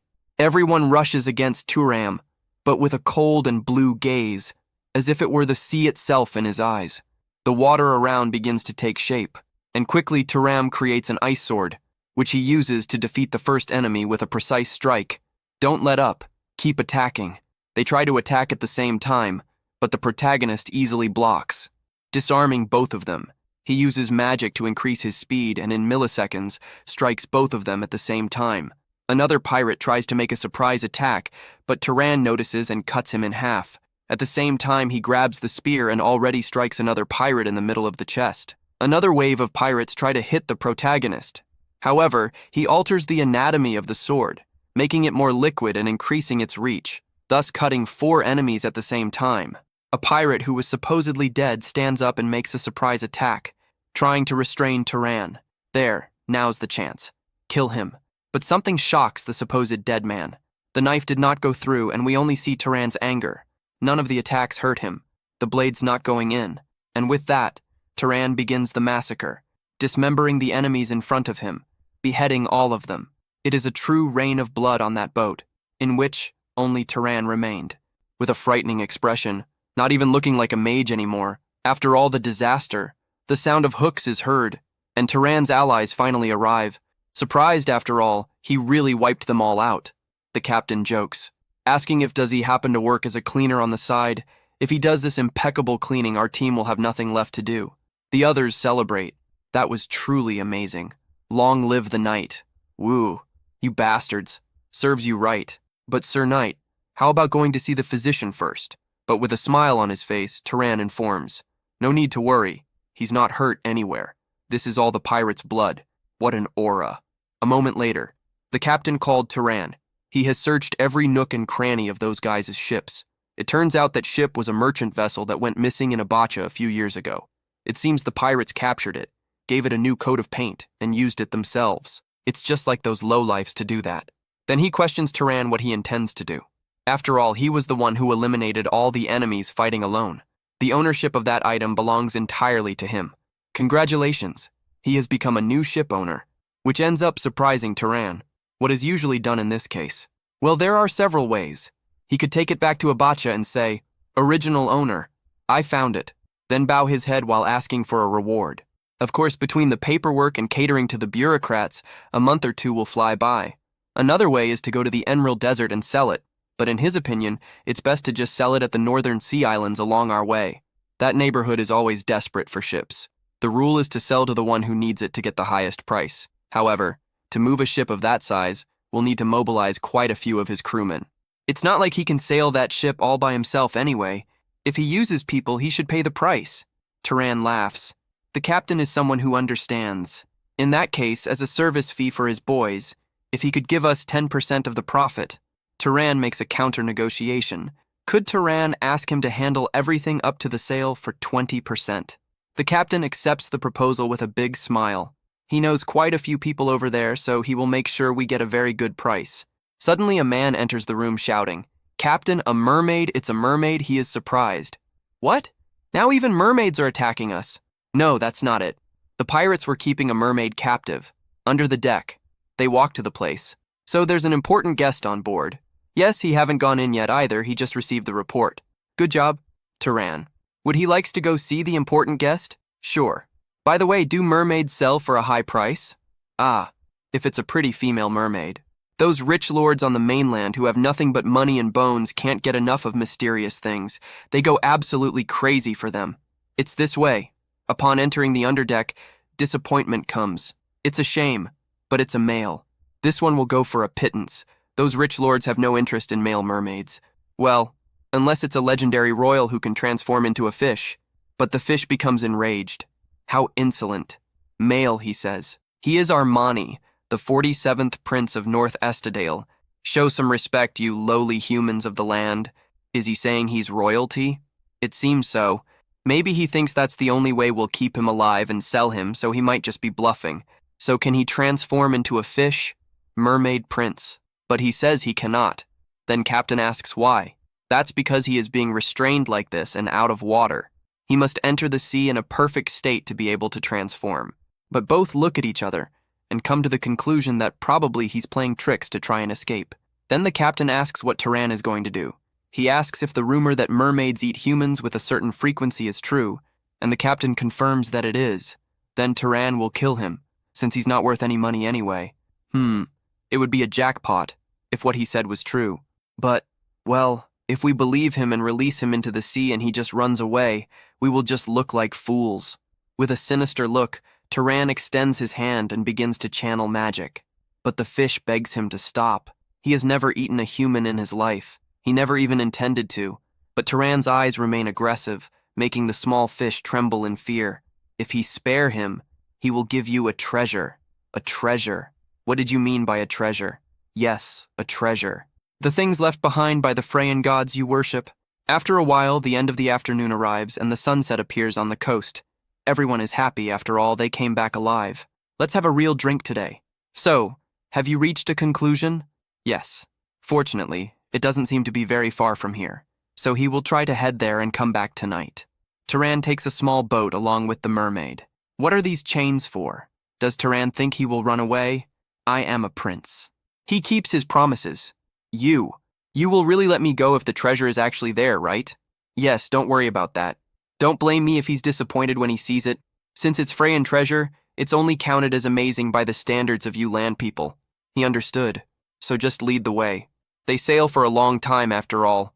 The moon is the only light in the vast ocean, until they finally arrive at the place. Turan dives deeply, until he finds something. A tremendous snake, on top of a rock as if it were protecting something.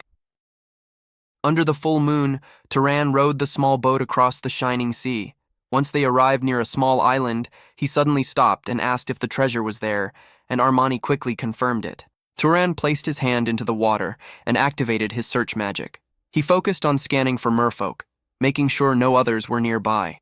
As his mana spread through the sea, many fish and deep-sea creatures appeared within his senses. At least Armani had not lied and led him into a merfolk stronghold. Soon they arrived on the shore of the dark island and moved through the thick forest while Armani searched the area, muttering that the place should be somewhere nearby. Then he suddenly shouted after finding it. Between the rocks rested a glowing pond.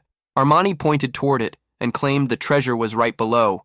Turan looked at the water and asked about the depth, and Armani answered that it was only around 300 meters. Turan stared at him silently for a moment before turning toward a nearby tree. Armani looked confused until Turan suddenly began tying him against the trunk with ropes. The merman immediately panicked, asking what was happening and questioning if Turan thought he would run away. He begged him to reconsider, warning that if Turan died underwater, he would remain tied there until starvation killed him. Turan coldly replied that both of them should hope that never happened. After taking a deep breath, Turan plunged into the water and rapidly descended toward the bottom. As he sank deeper, the secrets hidden below slowly revealed themselves. After some time, he reached the ocean floor and realized the reflected light allowed him to see far more clearly. Strange coral and ancient ruins covered the bottom of the sea. Suddenly, his eyes widened. A gigantic stone serpent rested deep underwater. Sitting on top of the serpent's enormous head was a figure covered in armor. Turan became so distracted by the sight that he accidentally opened his mouth before quickly shutting it again. He slowly swam toward the mysterious figure, and as he got closer, he noticed one of the serpent's fangs had broken off. The giant fang was pierced directly through the armored body's chest. Whether the corpse truly belonged to a Freyan remained unclear, but one thing stood out immediately. The body was perfectly preserved and had not transformed into a wraith. Turan searched around the armored figure and discovered a golden relic shaped like a compass attached to its belt. He quickly grabbed it before starting his ascent back to the surface. After some time, he burst out of the glowing pond. Armani waited nervously nearby and immediately asked if he had found the treasure. Turan climbed out of the water and confirmed that he had, but his attention quickly shifted toward strange blue flames burning on Armani's chest and ears. Looking down at the relic, Turan realized the object allowed him to sense living beings and their internal energy. Without hesitation, he used his magic to break the ropes and chains restraining Armani. The prince looked completely stunned, admitting he never expected to be freed so easily. He confessed that he thought Turan would simply take the treasure and sell him again, but Turan reminded him that he always repaid what he received. Since Armani had guided him honestly, he was only keeping his promise. Armani suddenly burst into tears, thanking Turan while calling him a kind demon. He even swore that if war ever broke out between humans and merfolk, he would protect him. Turan immediately told him to stop saying nonsense while fixing his shirt. At once, Armani jumped into the water and transformed into a fish before swimming away. Turan quietly watched the figure disappear beneath the water, realizing the boy truly had not lied about being royalty. Later, the scene returned to the merchant ship docked at the harbor. Groans echoed across the deck as several sailors sat with fresh whip marks covering their backs. The men complained about the pain and begged for medicine. Standing above them, the quartermaster swung a whip while shouting for everyone to repeat that they would never arrive late again. He loudly warned that disobedience meant death. Turan watched the punishment and asked what was going on. One of the crew members explained that the sailors were being punished for returning late. Not only that, they had caused trouble at a tavern after ignoring the captain's warning. As the whipping continued, Turan focused his eyes and noticed a red glow gathering around the wounds. It seemed that whenever someone was injured, their life force visibly leaked away. He then asked where the captain was, and the sailor explained that he had gone into town to find a buyer for the captured pirate ship. Turan headed into the city and eventually found the captain inside a bright tavern. The one-eyed captain quickly noticed him and announced his arrival before asking about the treasure deal. He then introduced Turan to Captain Samuel, a man missing one hand, while joking that together the two of them made a complete pair. Samuel acknowledged Turan and revealed that they had agreed on a price of 1,000 Zahar gold coins for the ship.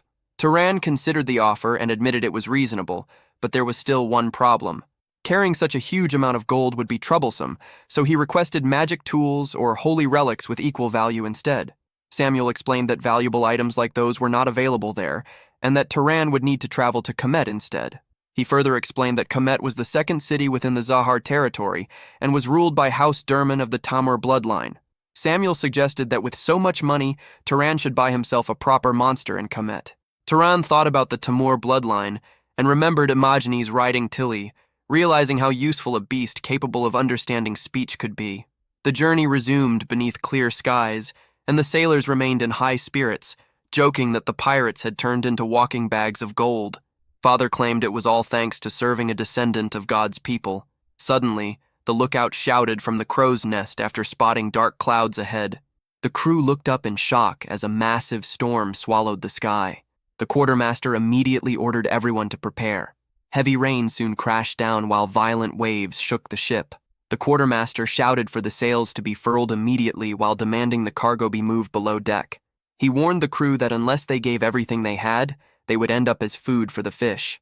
As the ship violently tilted, one sailor lost his footing and screamed after being thrown over the railing toward the raging sea. Before the man could fall, Turan reacted instantly. He stretched out his hand as a glowing stream of water magic shot forward and caught the sailor in midair before pulling him safely back onto the deck. The sailor froze in shock while Turan ordered him to stay down. The man quickly obeyed. Turan then focused on the rest of the ship, using his magic to secure the remaining cargo crates in place. Moments later, lightning crashed into the sea near the vessel, forcing Turan to shout for everyone to retreat below deck.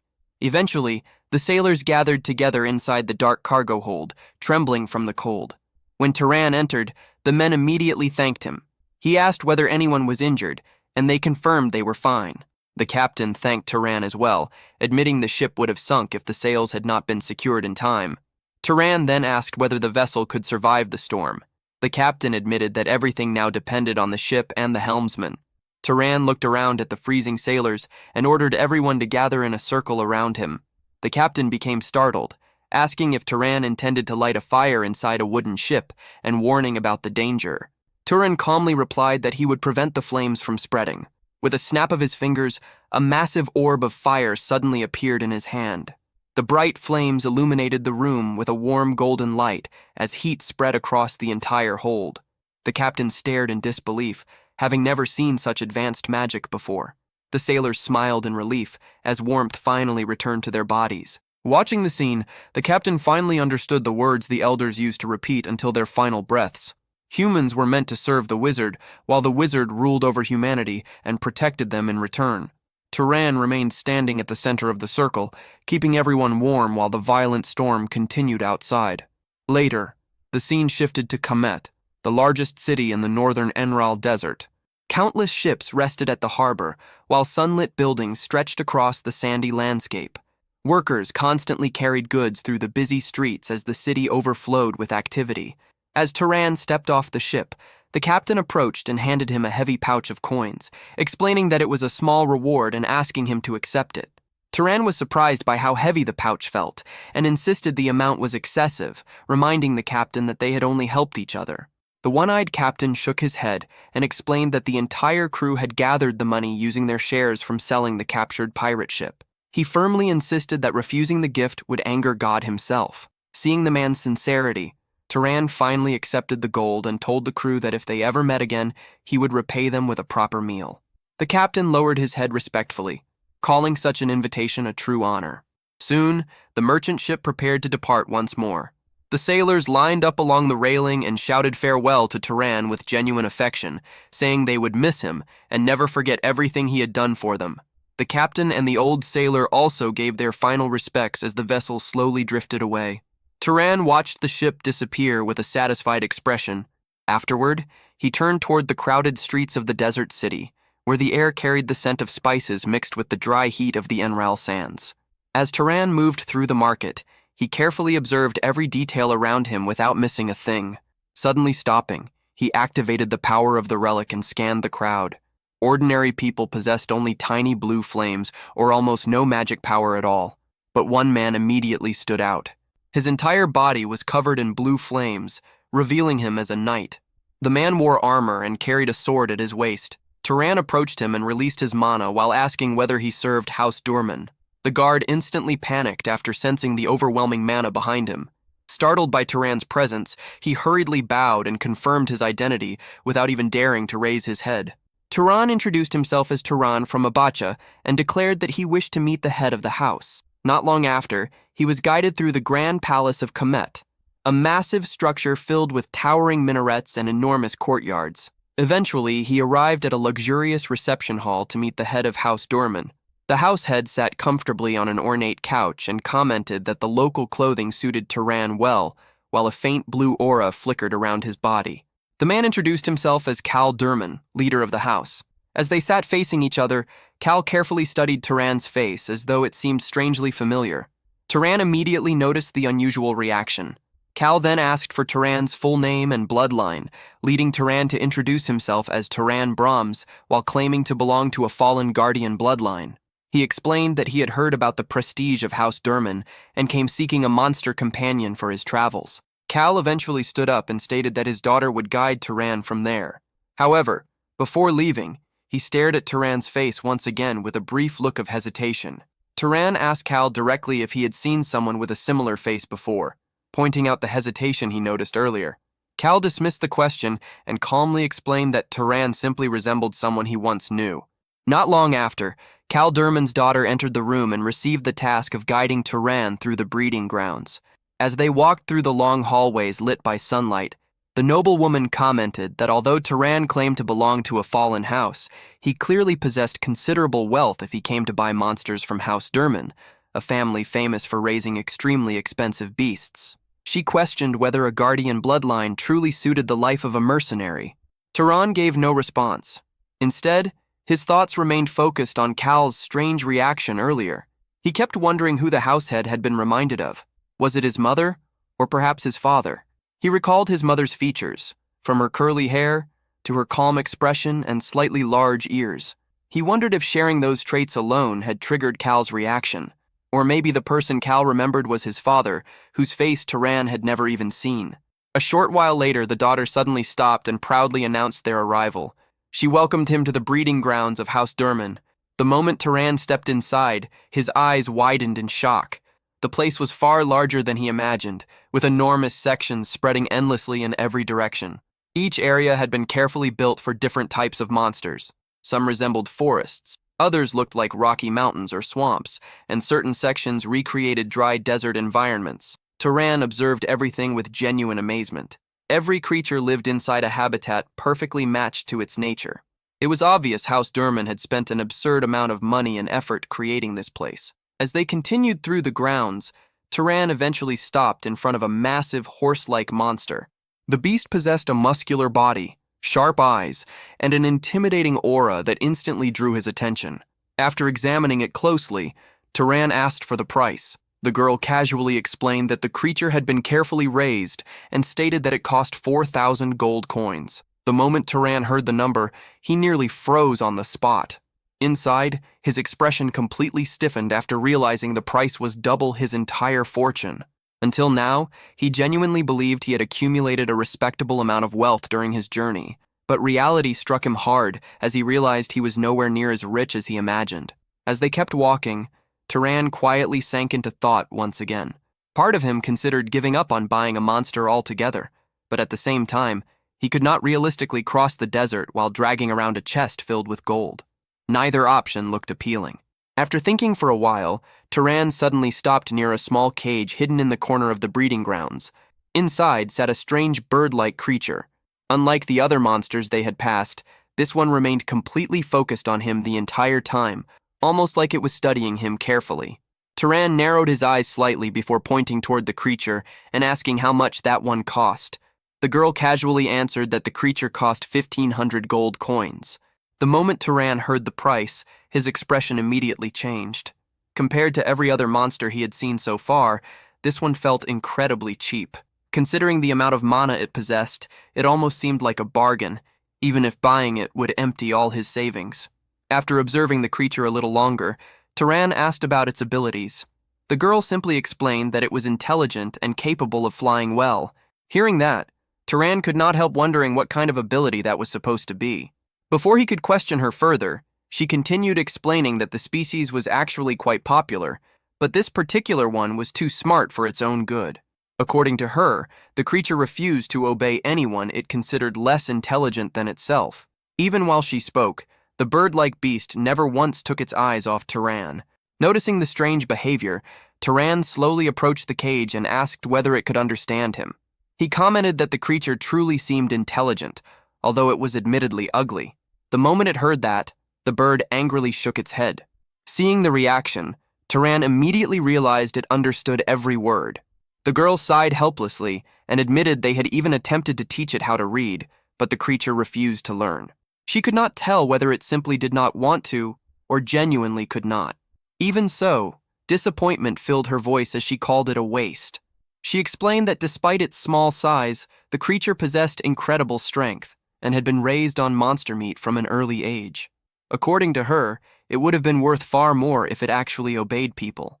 At that moment, Turan suddenly stared directly at the bird and asked whether there was something it wanted.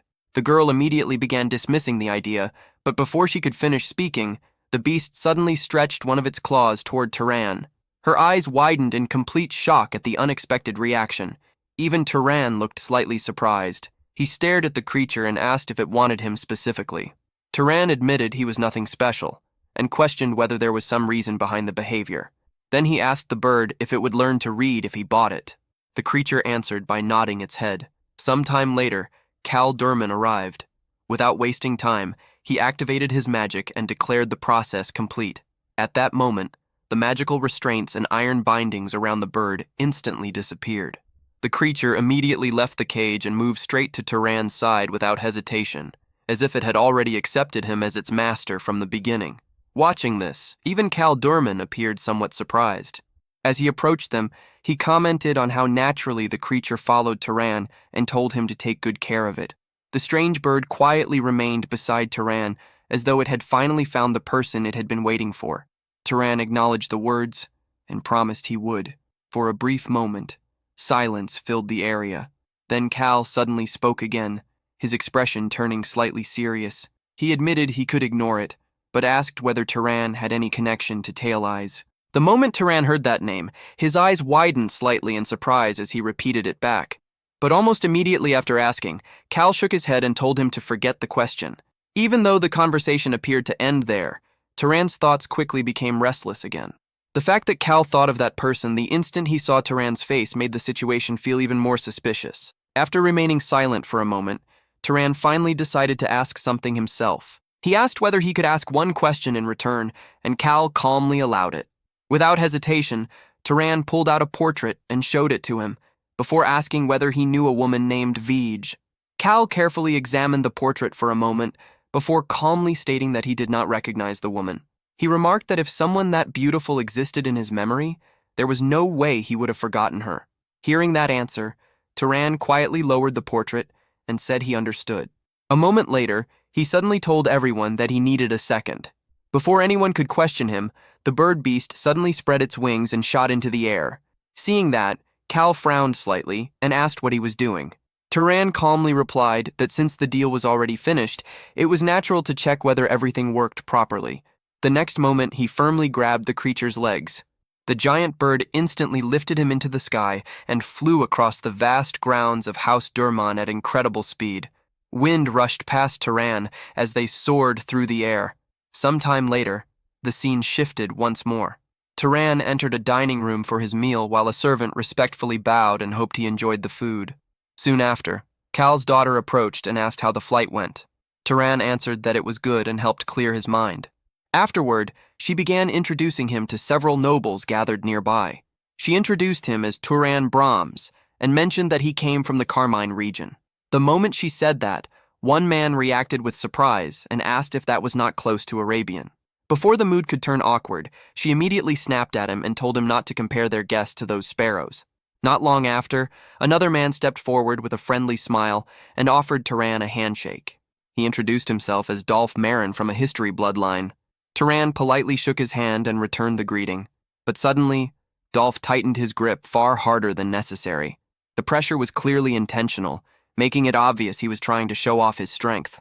With a slight smirk, Dolph commented that Turan was sturdy, just as expected from a guardian. Before things escalated further, the girl nearby interrupted with an annoyed expression.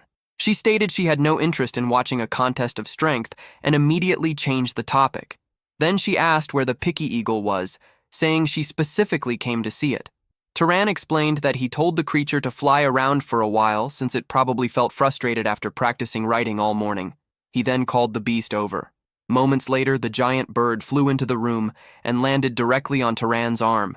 The instant she saw it, the girl's eyes lit up excitedly. She repeatedly tried calling the creature toward her, expecting it to obey immediately. But despite all her efforts, the bird completely ignored her and refused to let her touch it.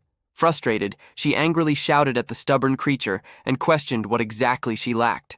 She insisted she could raise it far better than some fallen noble. Noticing the bird becoming irritated, Turan quietly told it to calm down. Later that night, everyone gathered around the dinner table while discussing recent events happening across the region. The atmosphere remained lively despite the serious topics.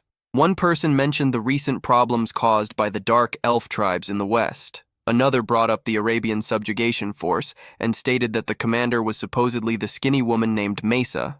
The moment her name was mentioned, one woman nearby openly expressed hostility and said she hoped Mesa would finally get assassinated this time. Even after making such a harsh comment, she continued insulting her. She mocked Mesa for being nothing but skin and bones, and claimed she looked so weak that she might die on her own anyway. She even pitied whoever ended up marrying her. Turan showed no reaction and simply continued eating quietly. Meanwhile, the conversation around the table continued casually. The woman added that Arabian had it easy since they already had a successor prepared. Meanwhile, they still did not know whether Raman, Alma, or Perga would inherit leadership. She complained that Tylais should simply make a decision already. The instant that name surfaced again, Turan immediately focused on the conversation. Not wanting to lose the opportunity, he asked Cal's daughter what kind of person Tylais was. She explained that Tylais was the younger brother of the house head and currently the second most powerful figure in Zahar. Then she calmly added that he was basically the one truly leading the house. The moment Turan heard that, his thoughts became even more complicated. Especially because Cal Durman himself had immediately asked whether Turan had any connection to Tylais after seeing his face. At that moment, Turan started realizing that his father might be someone far more important than he originally believed.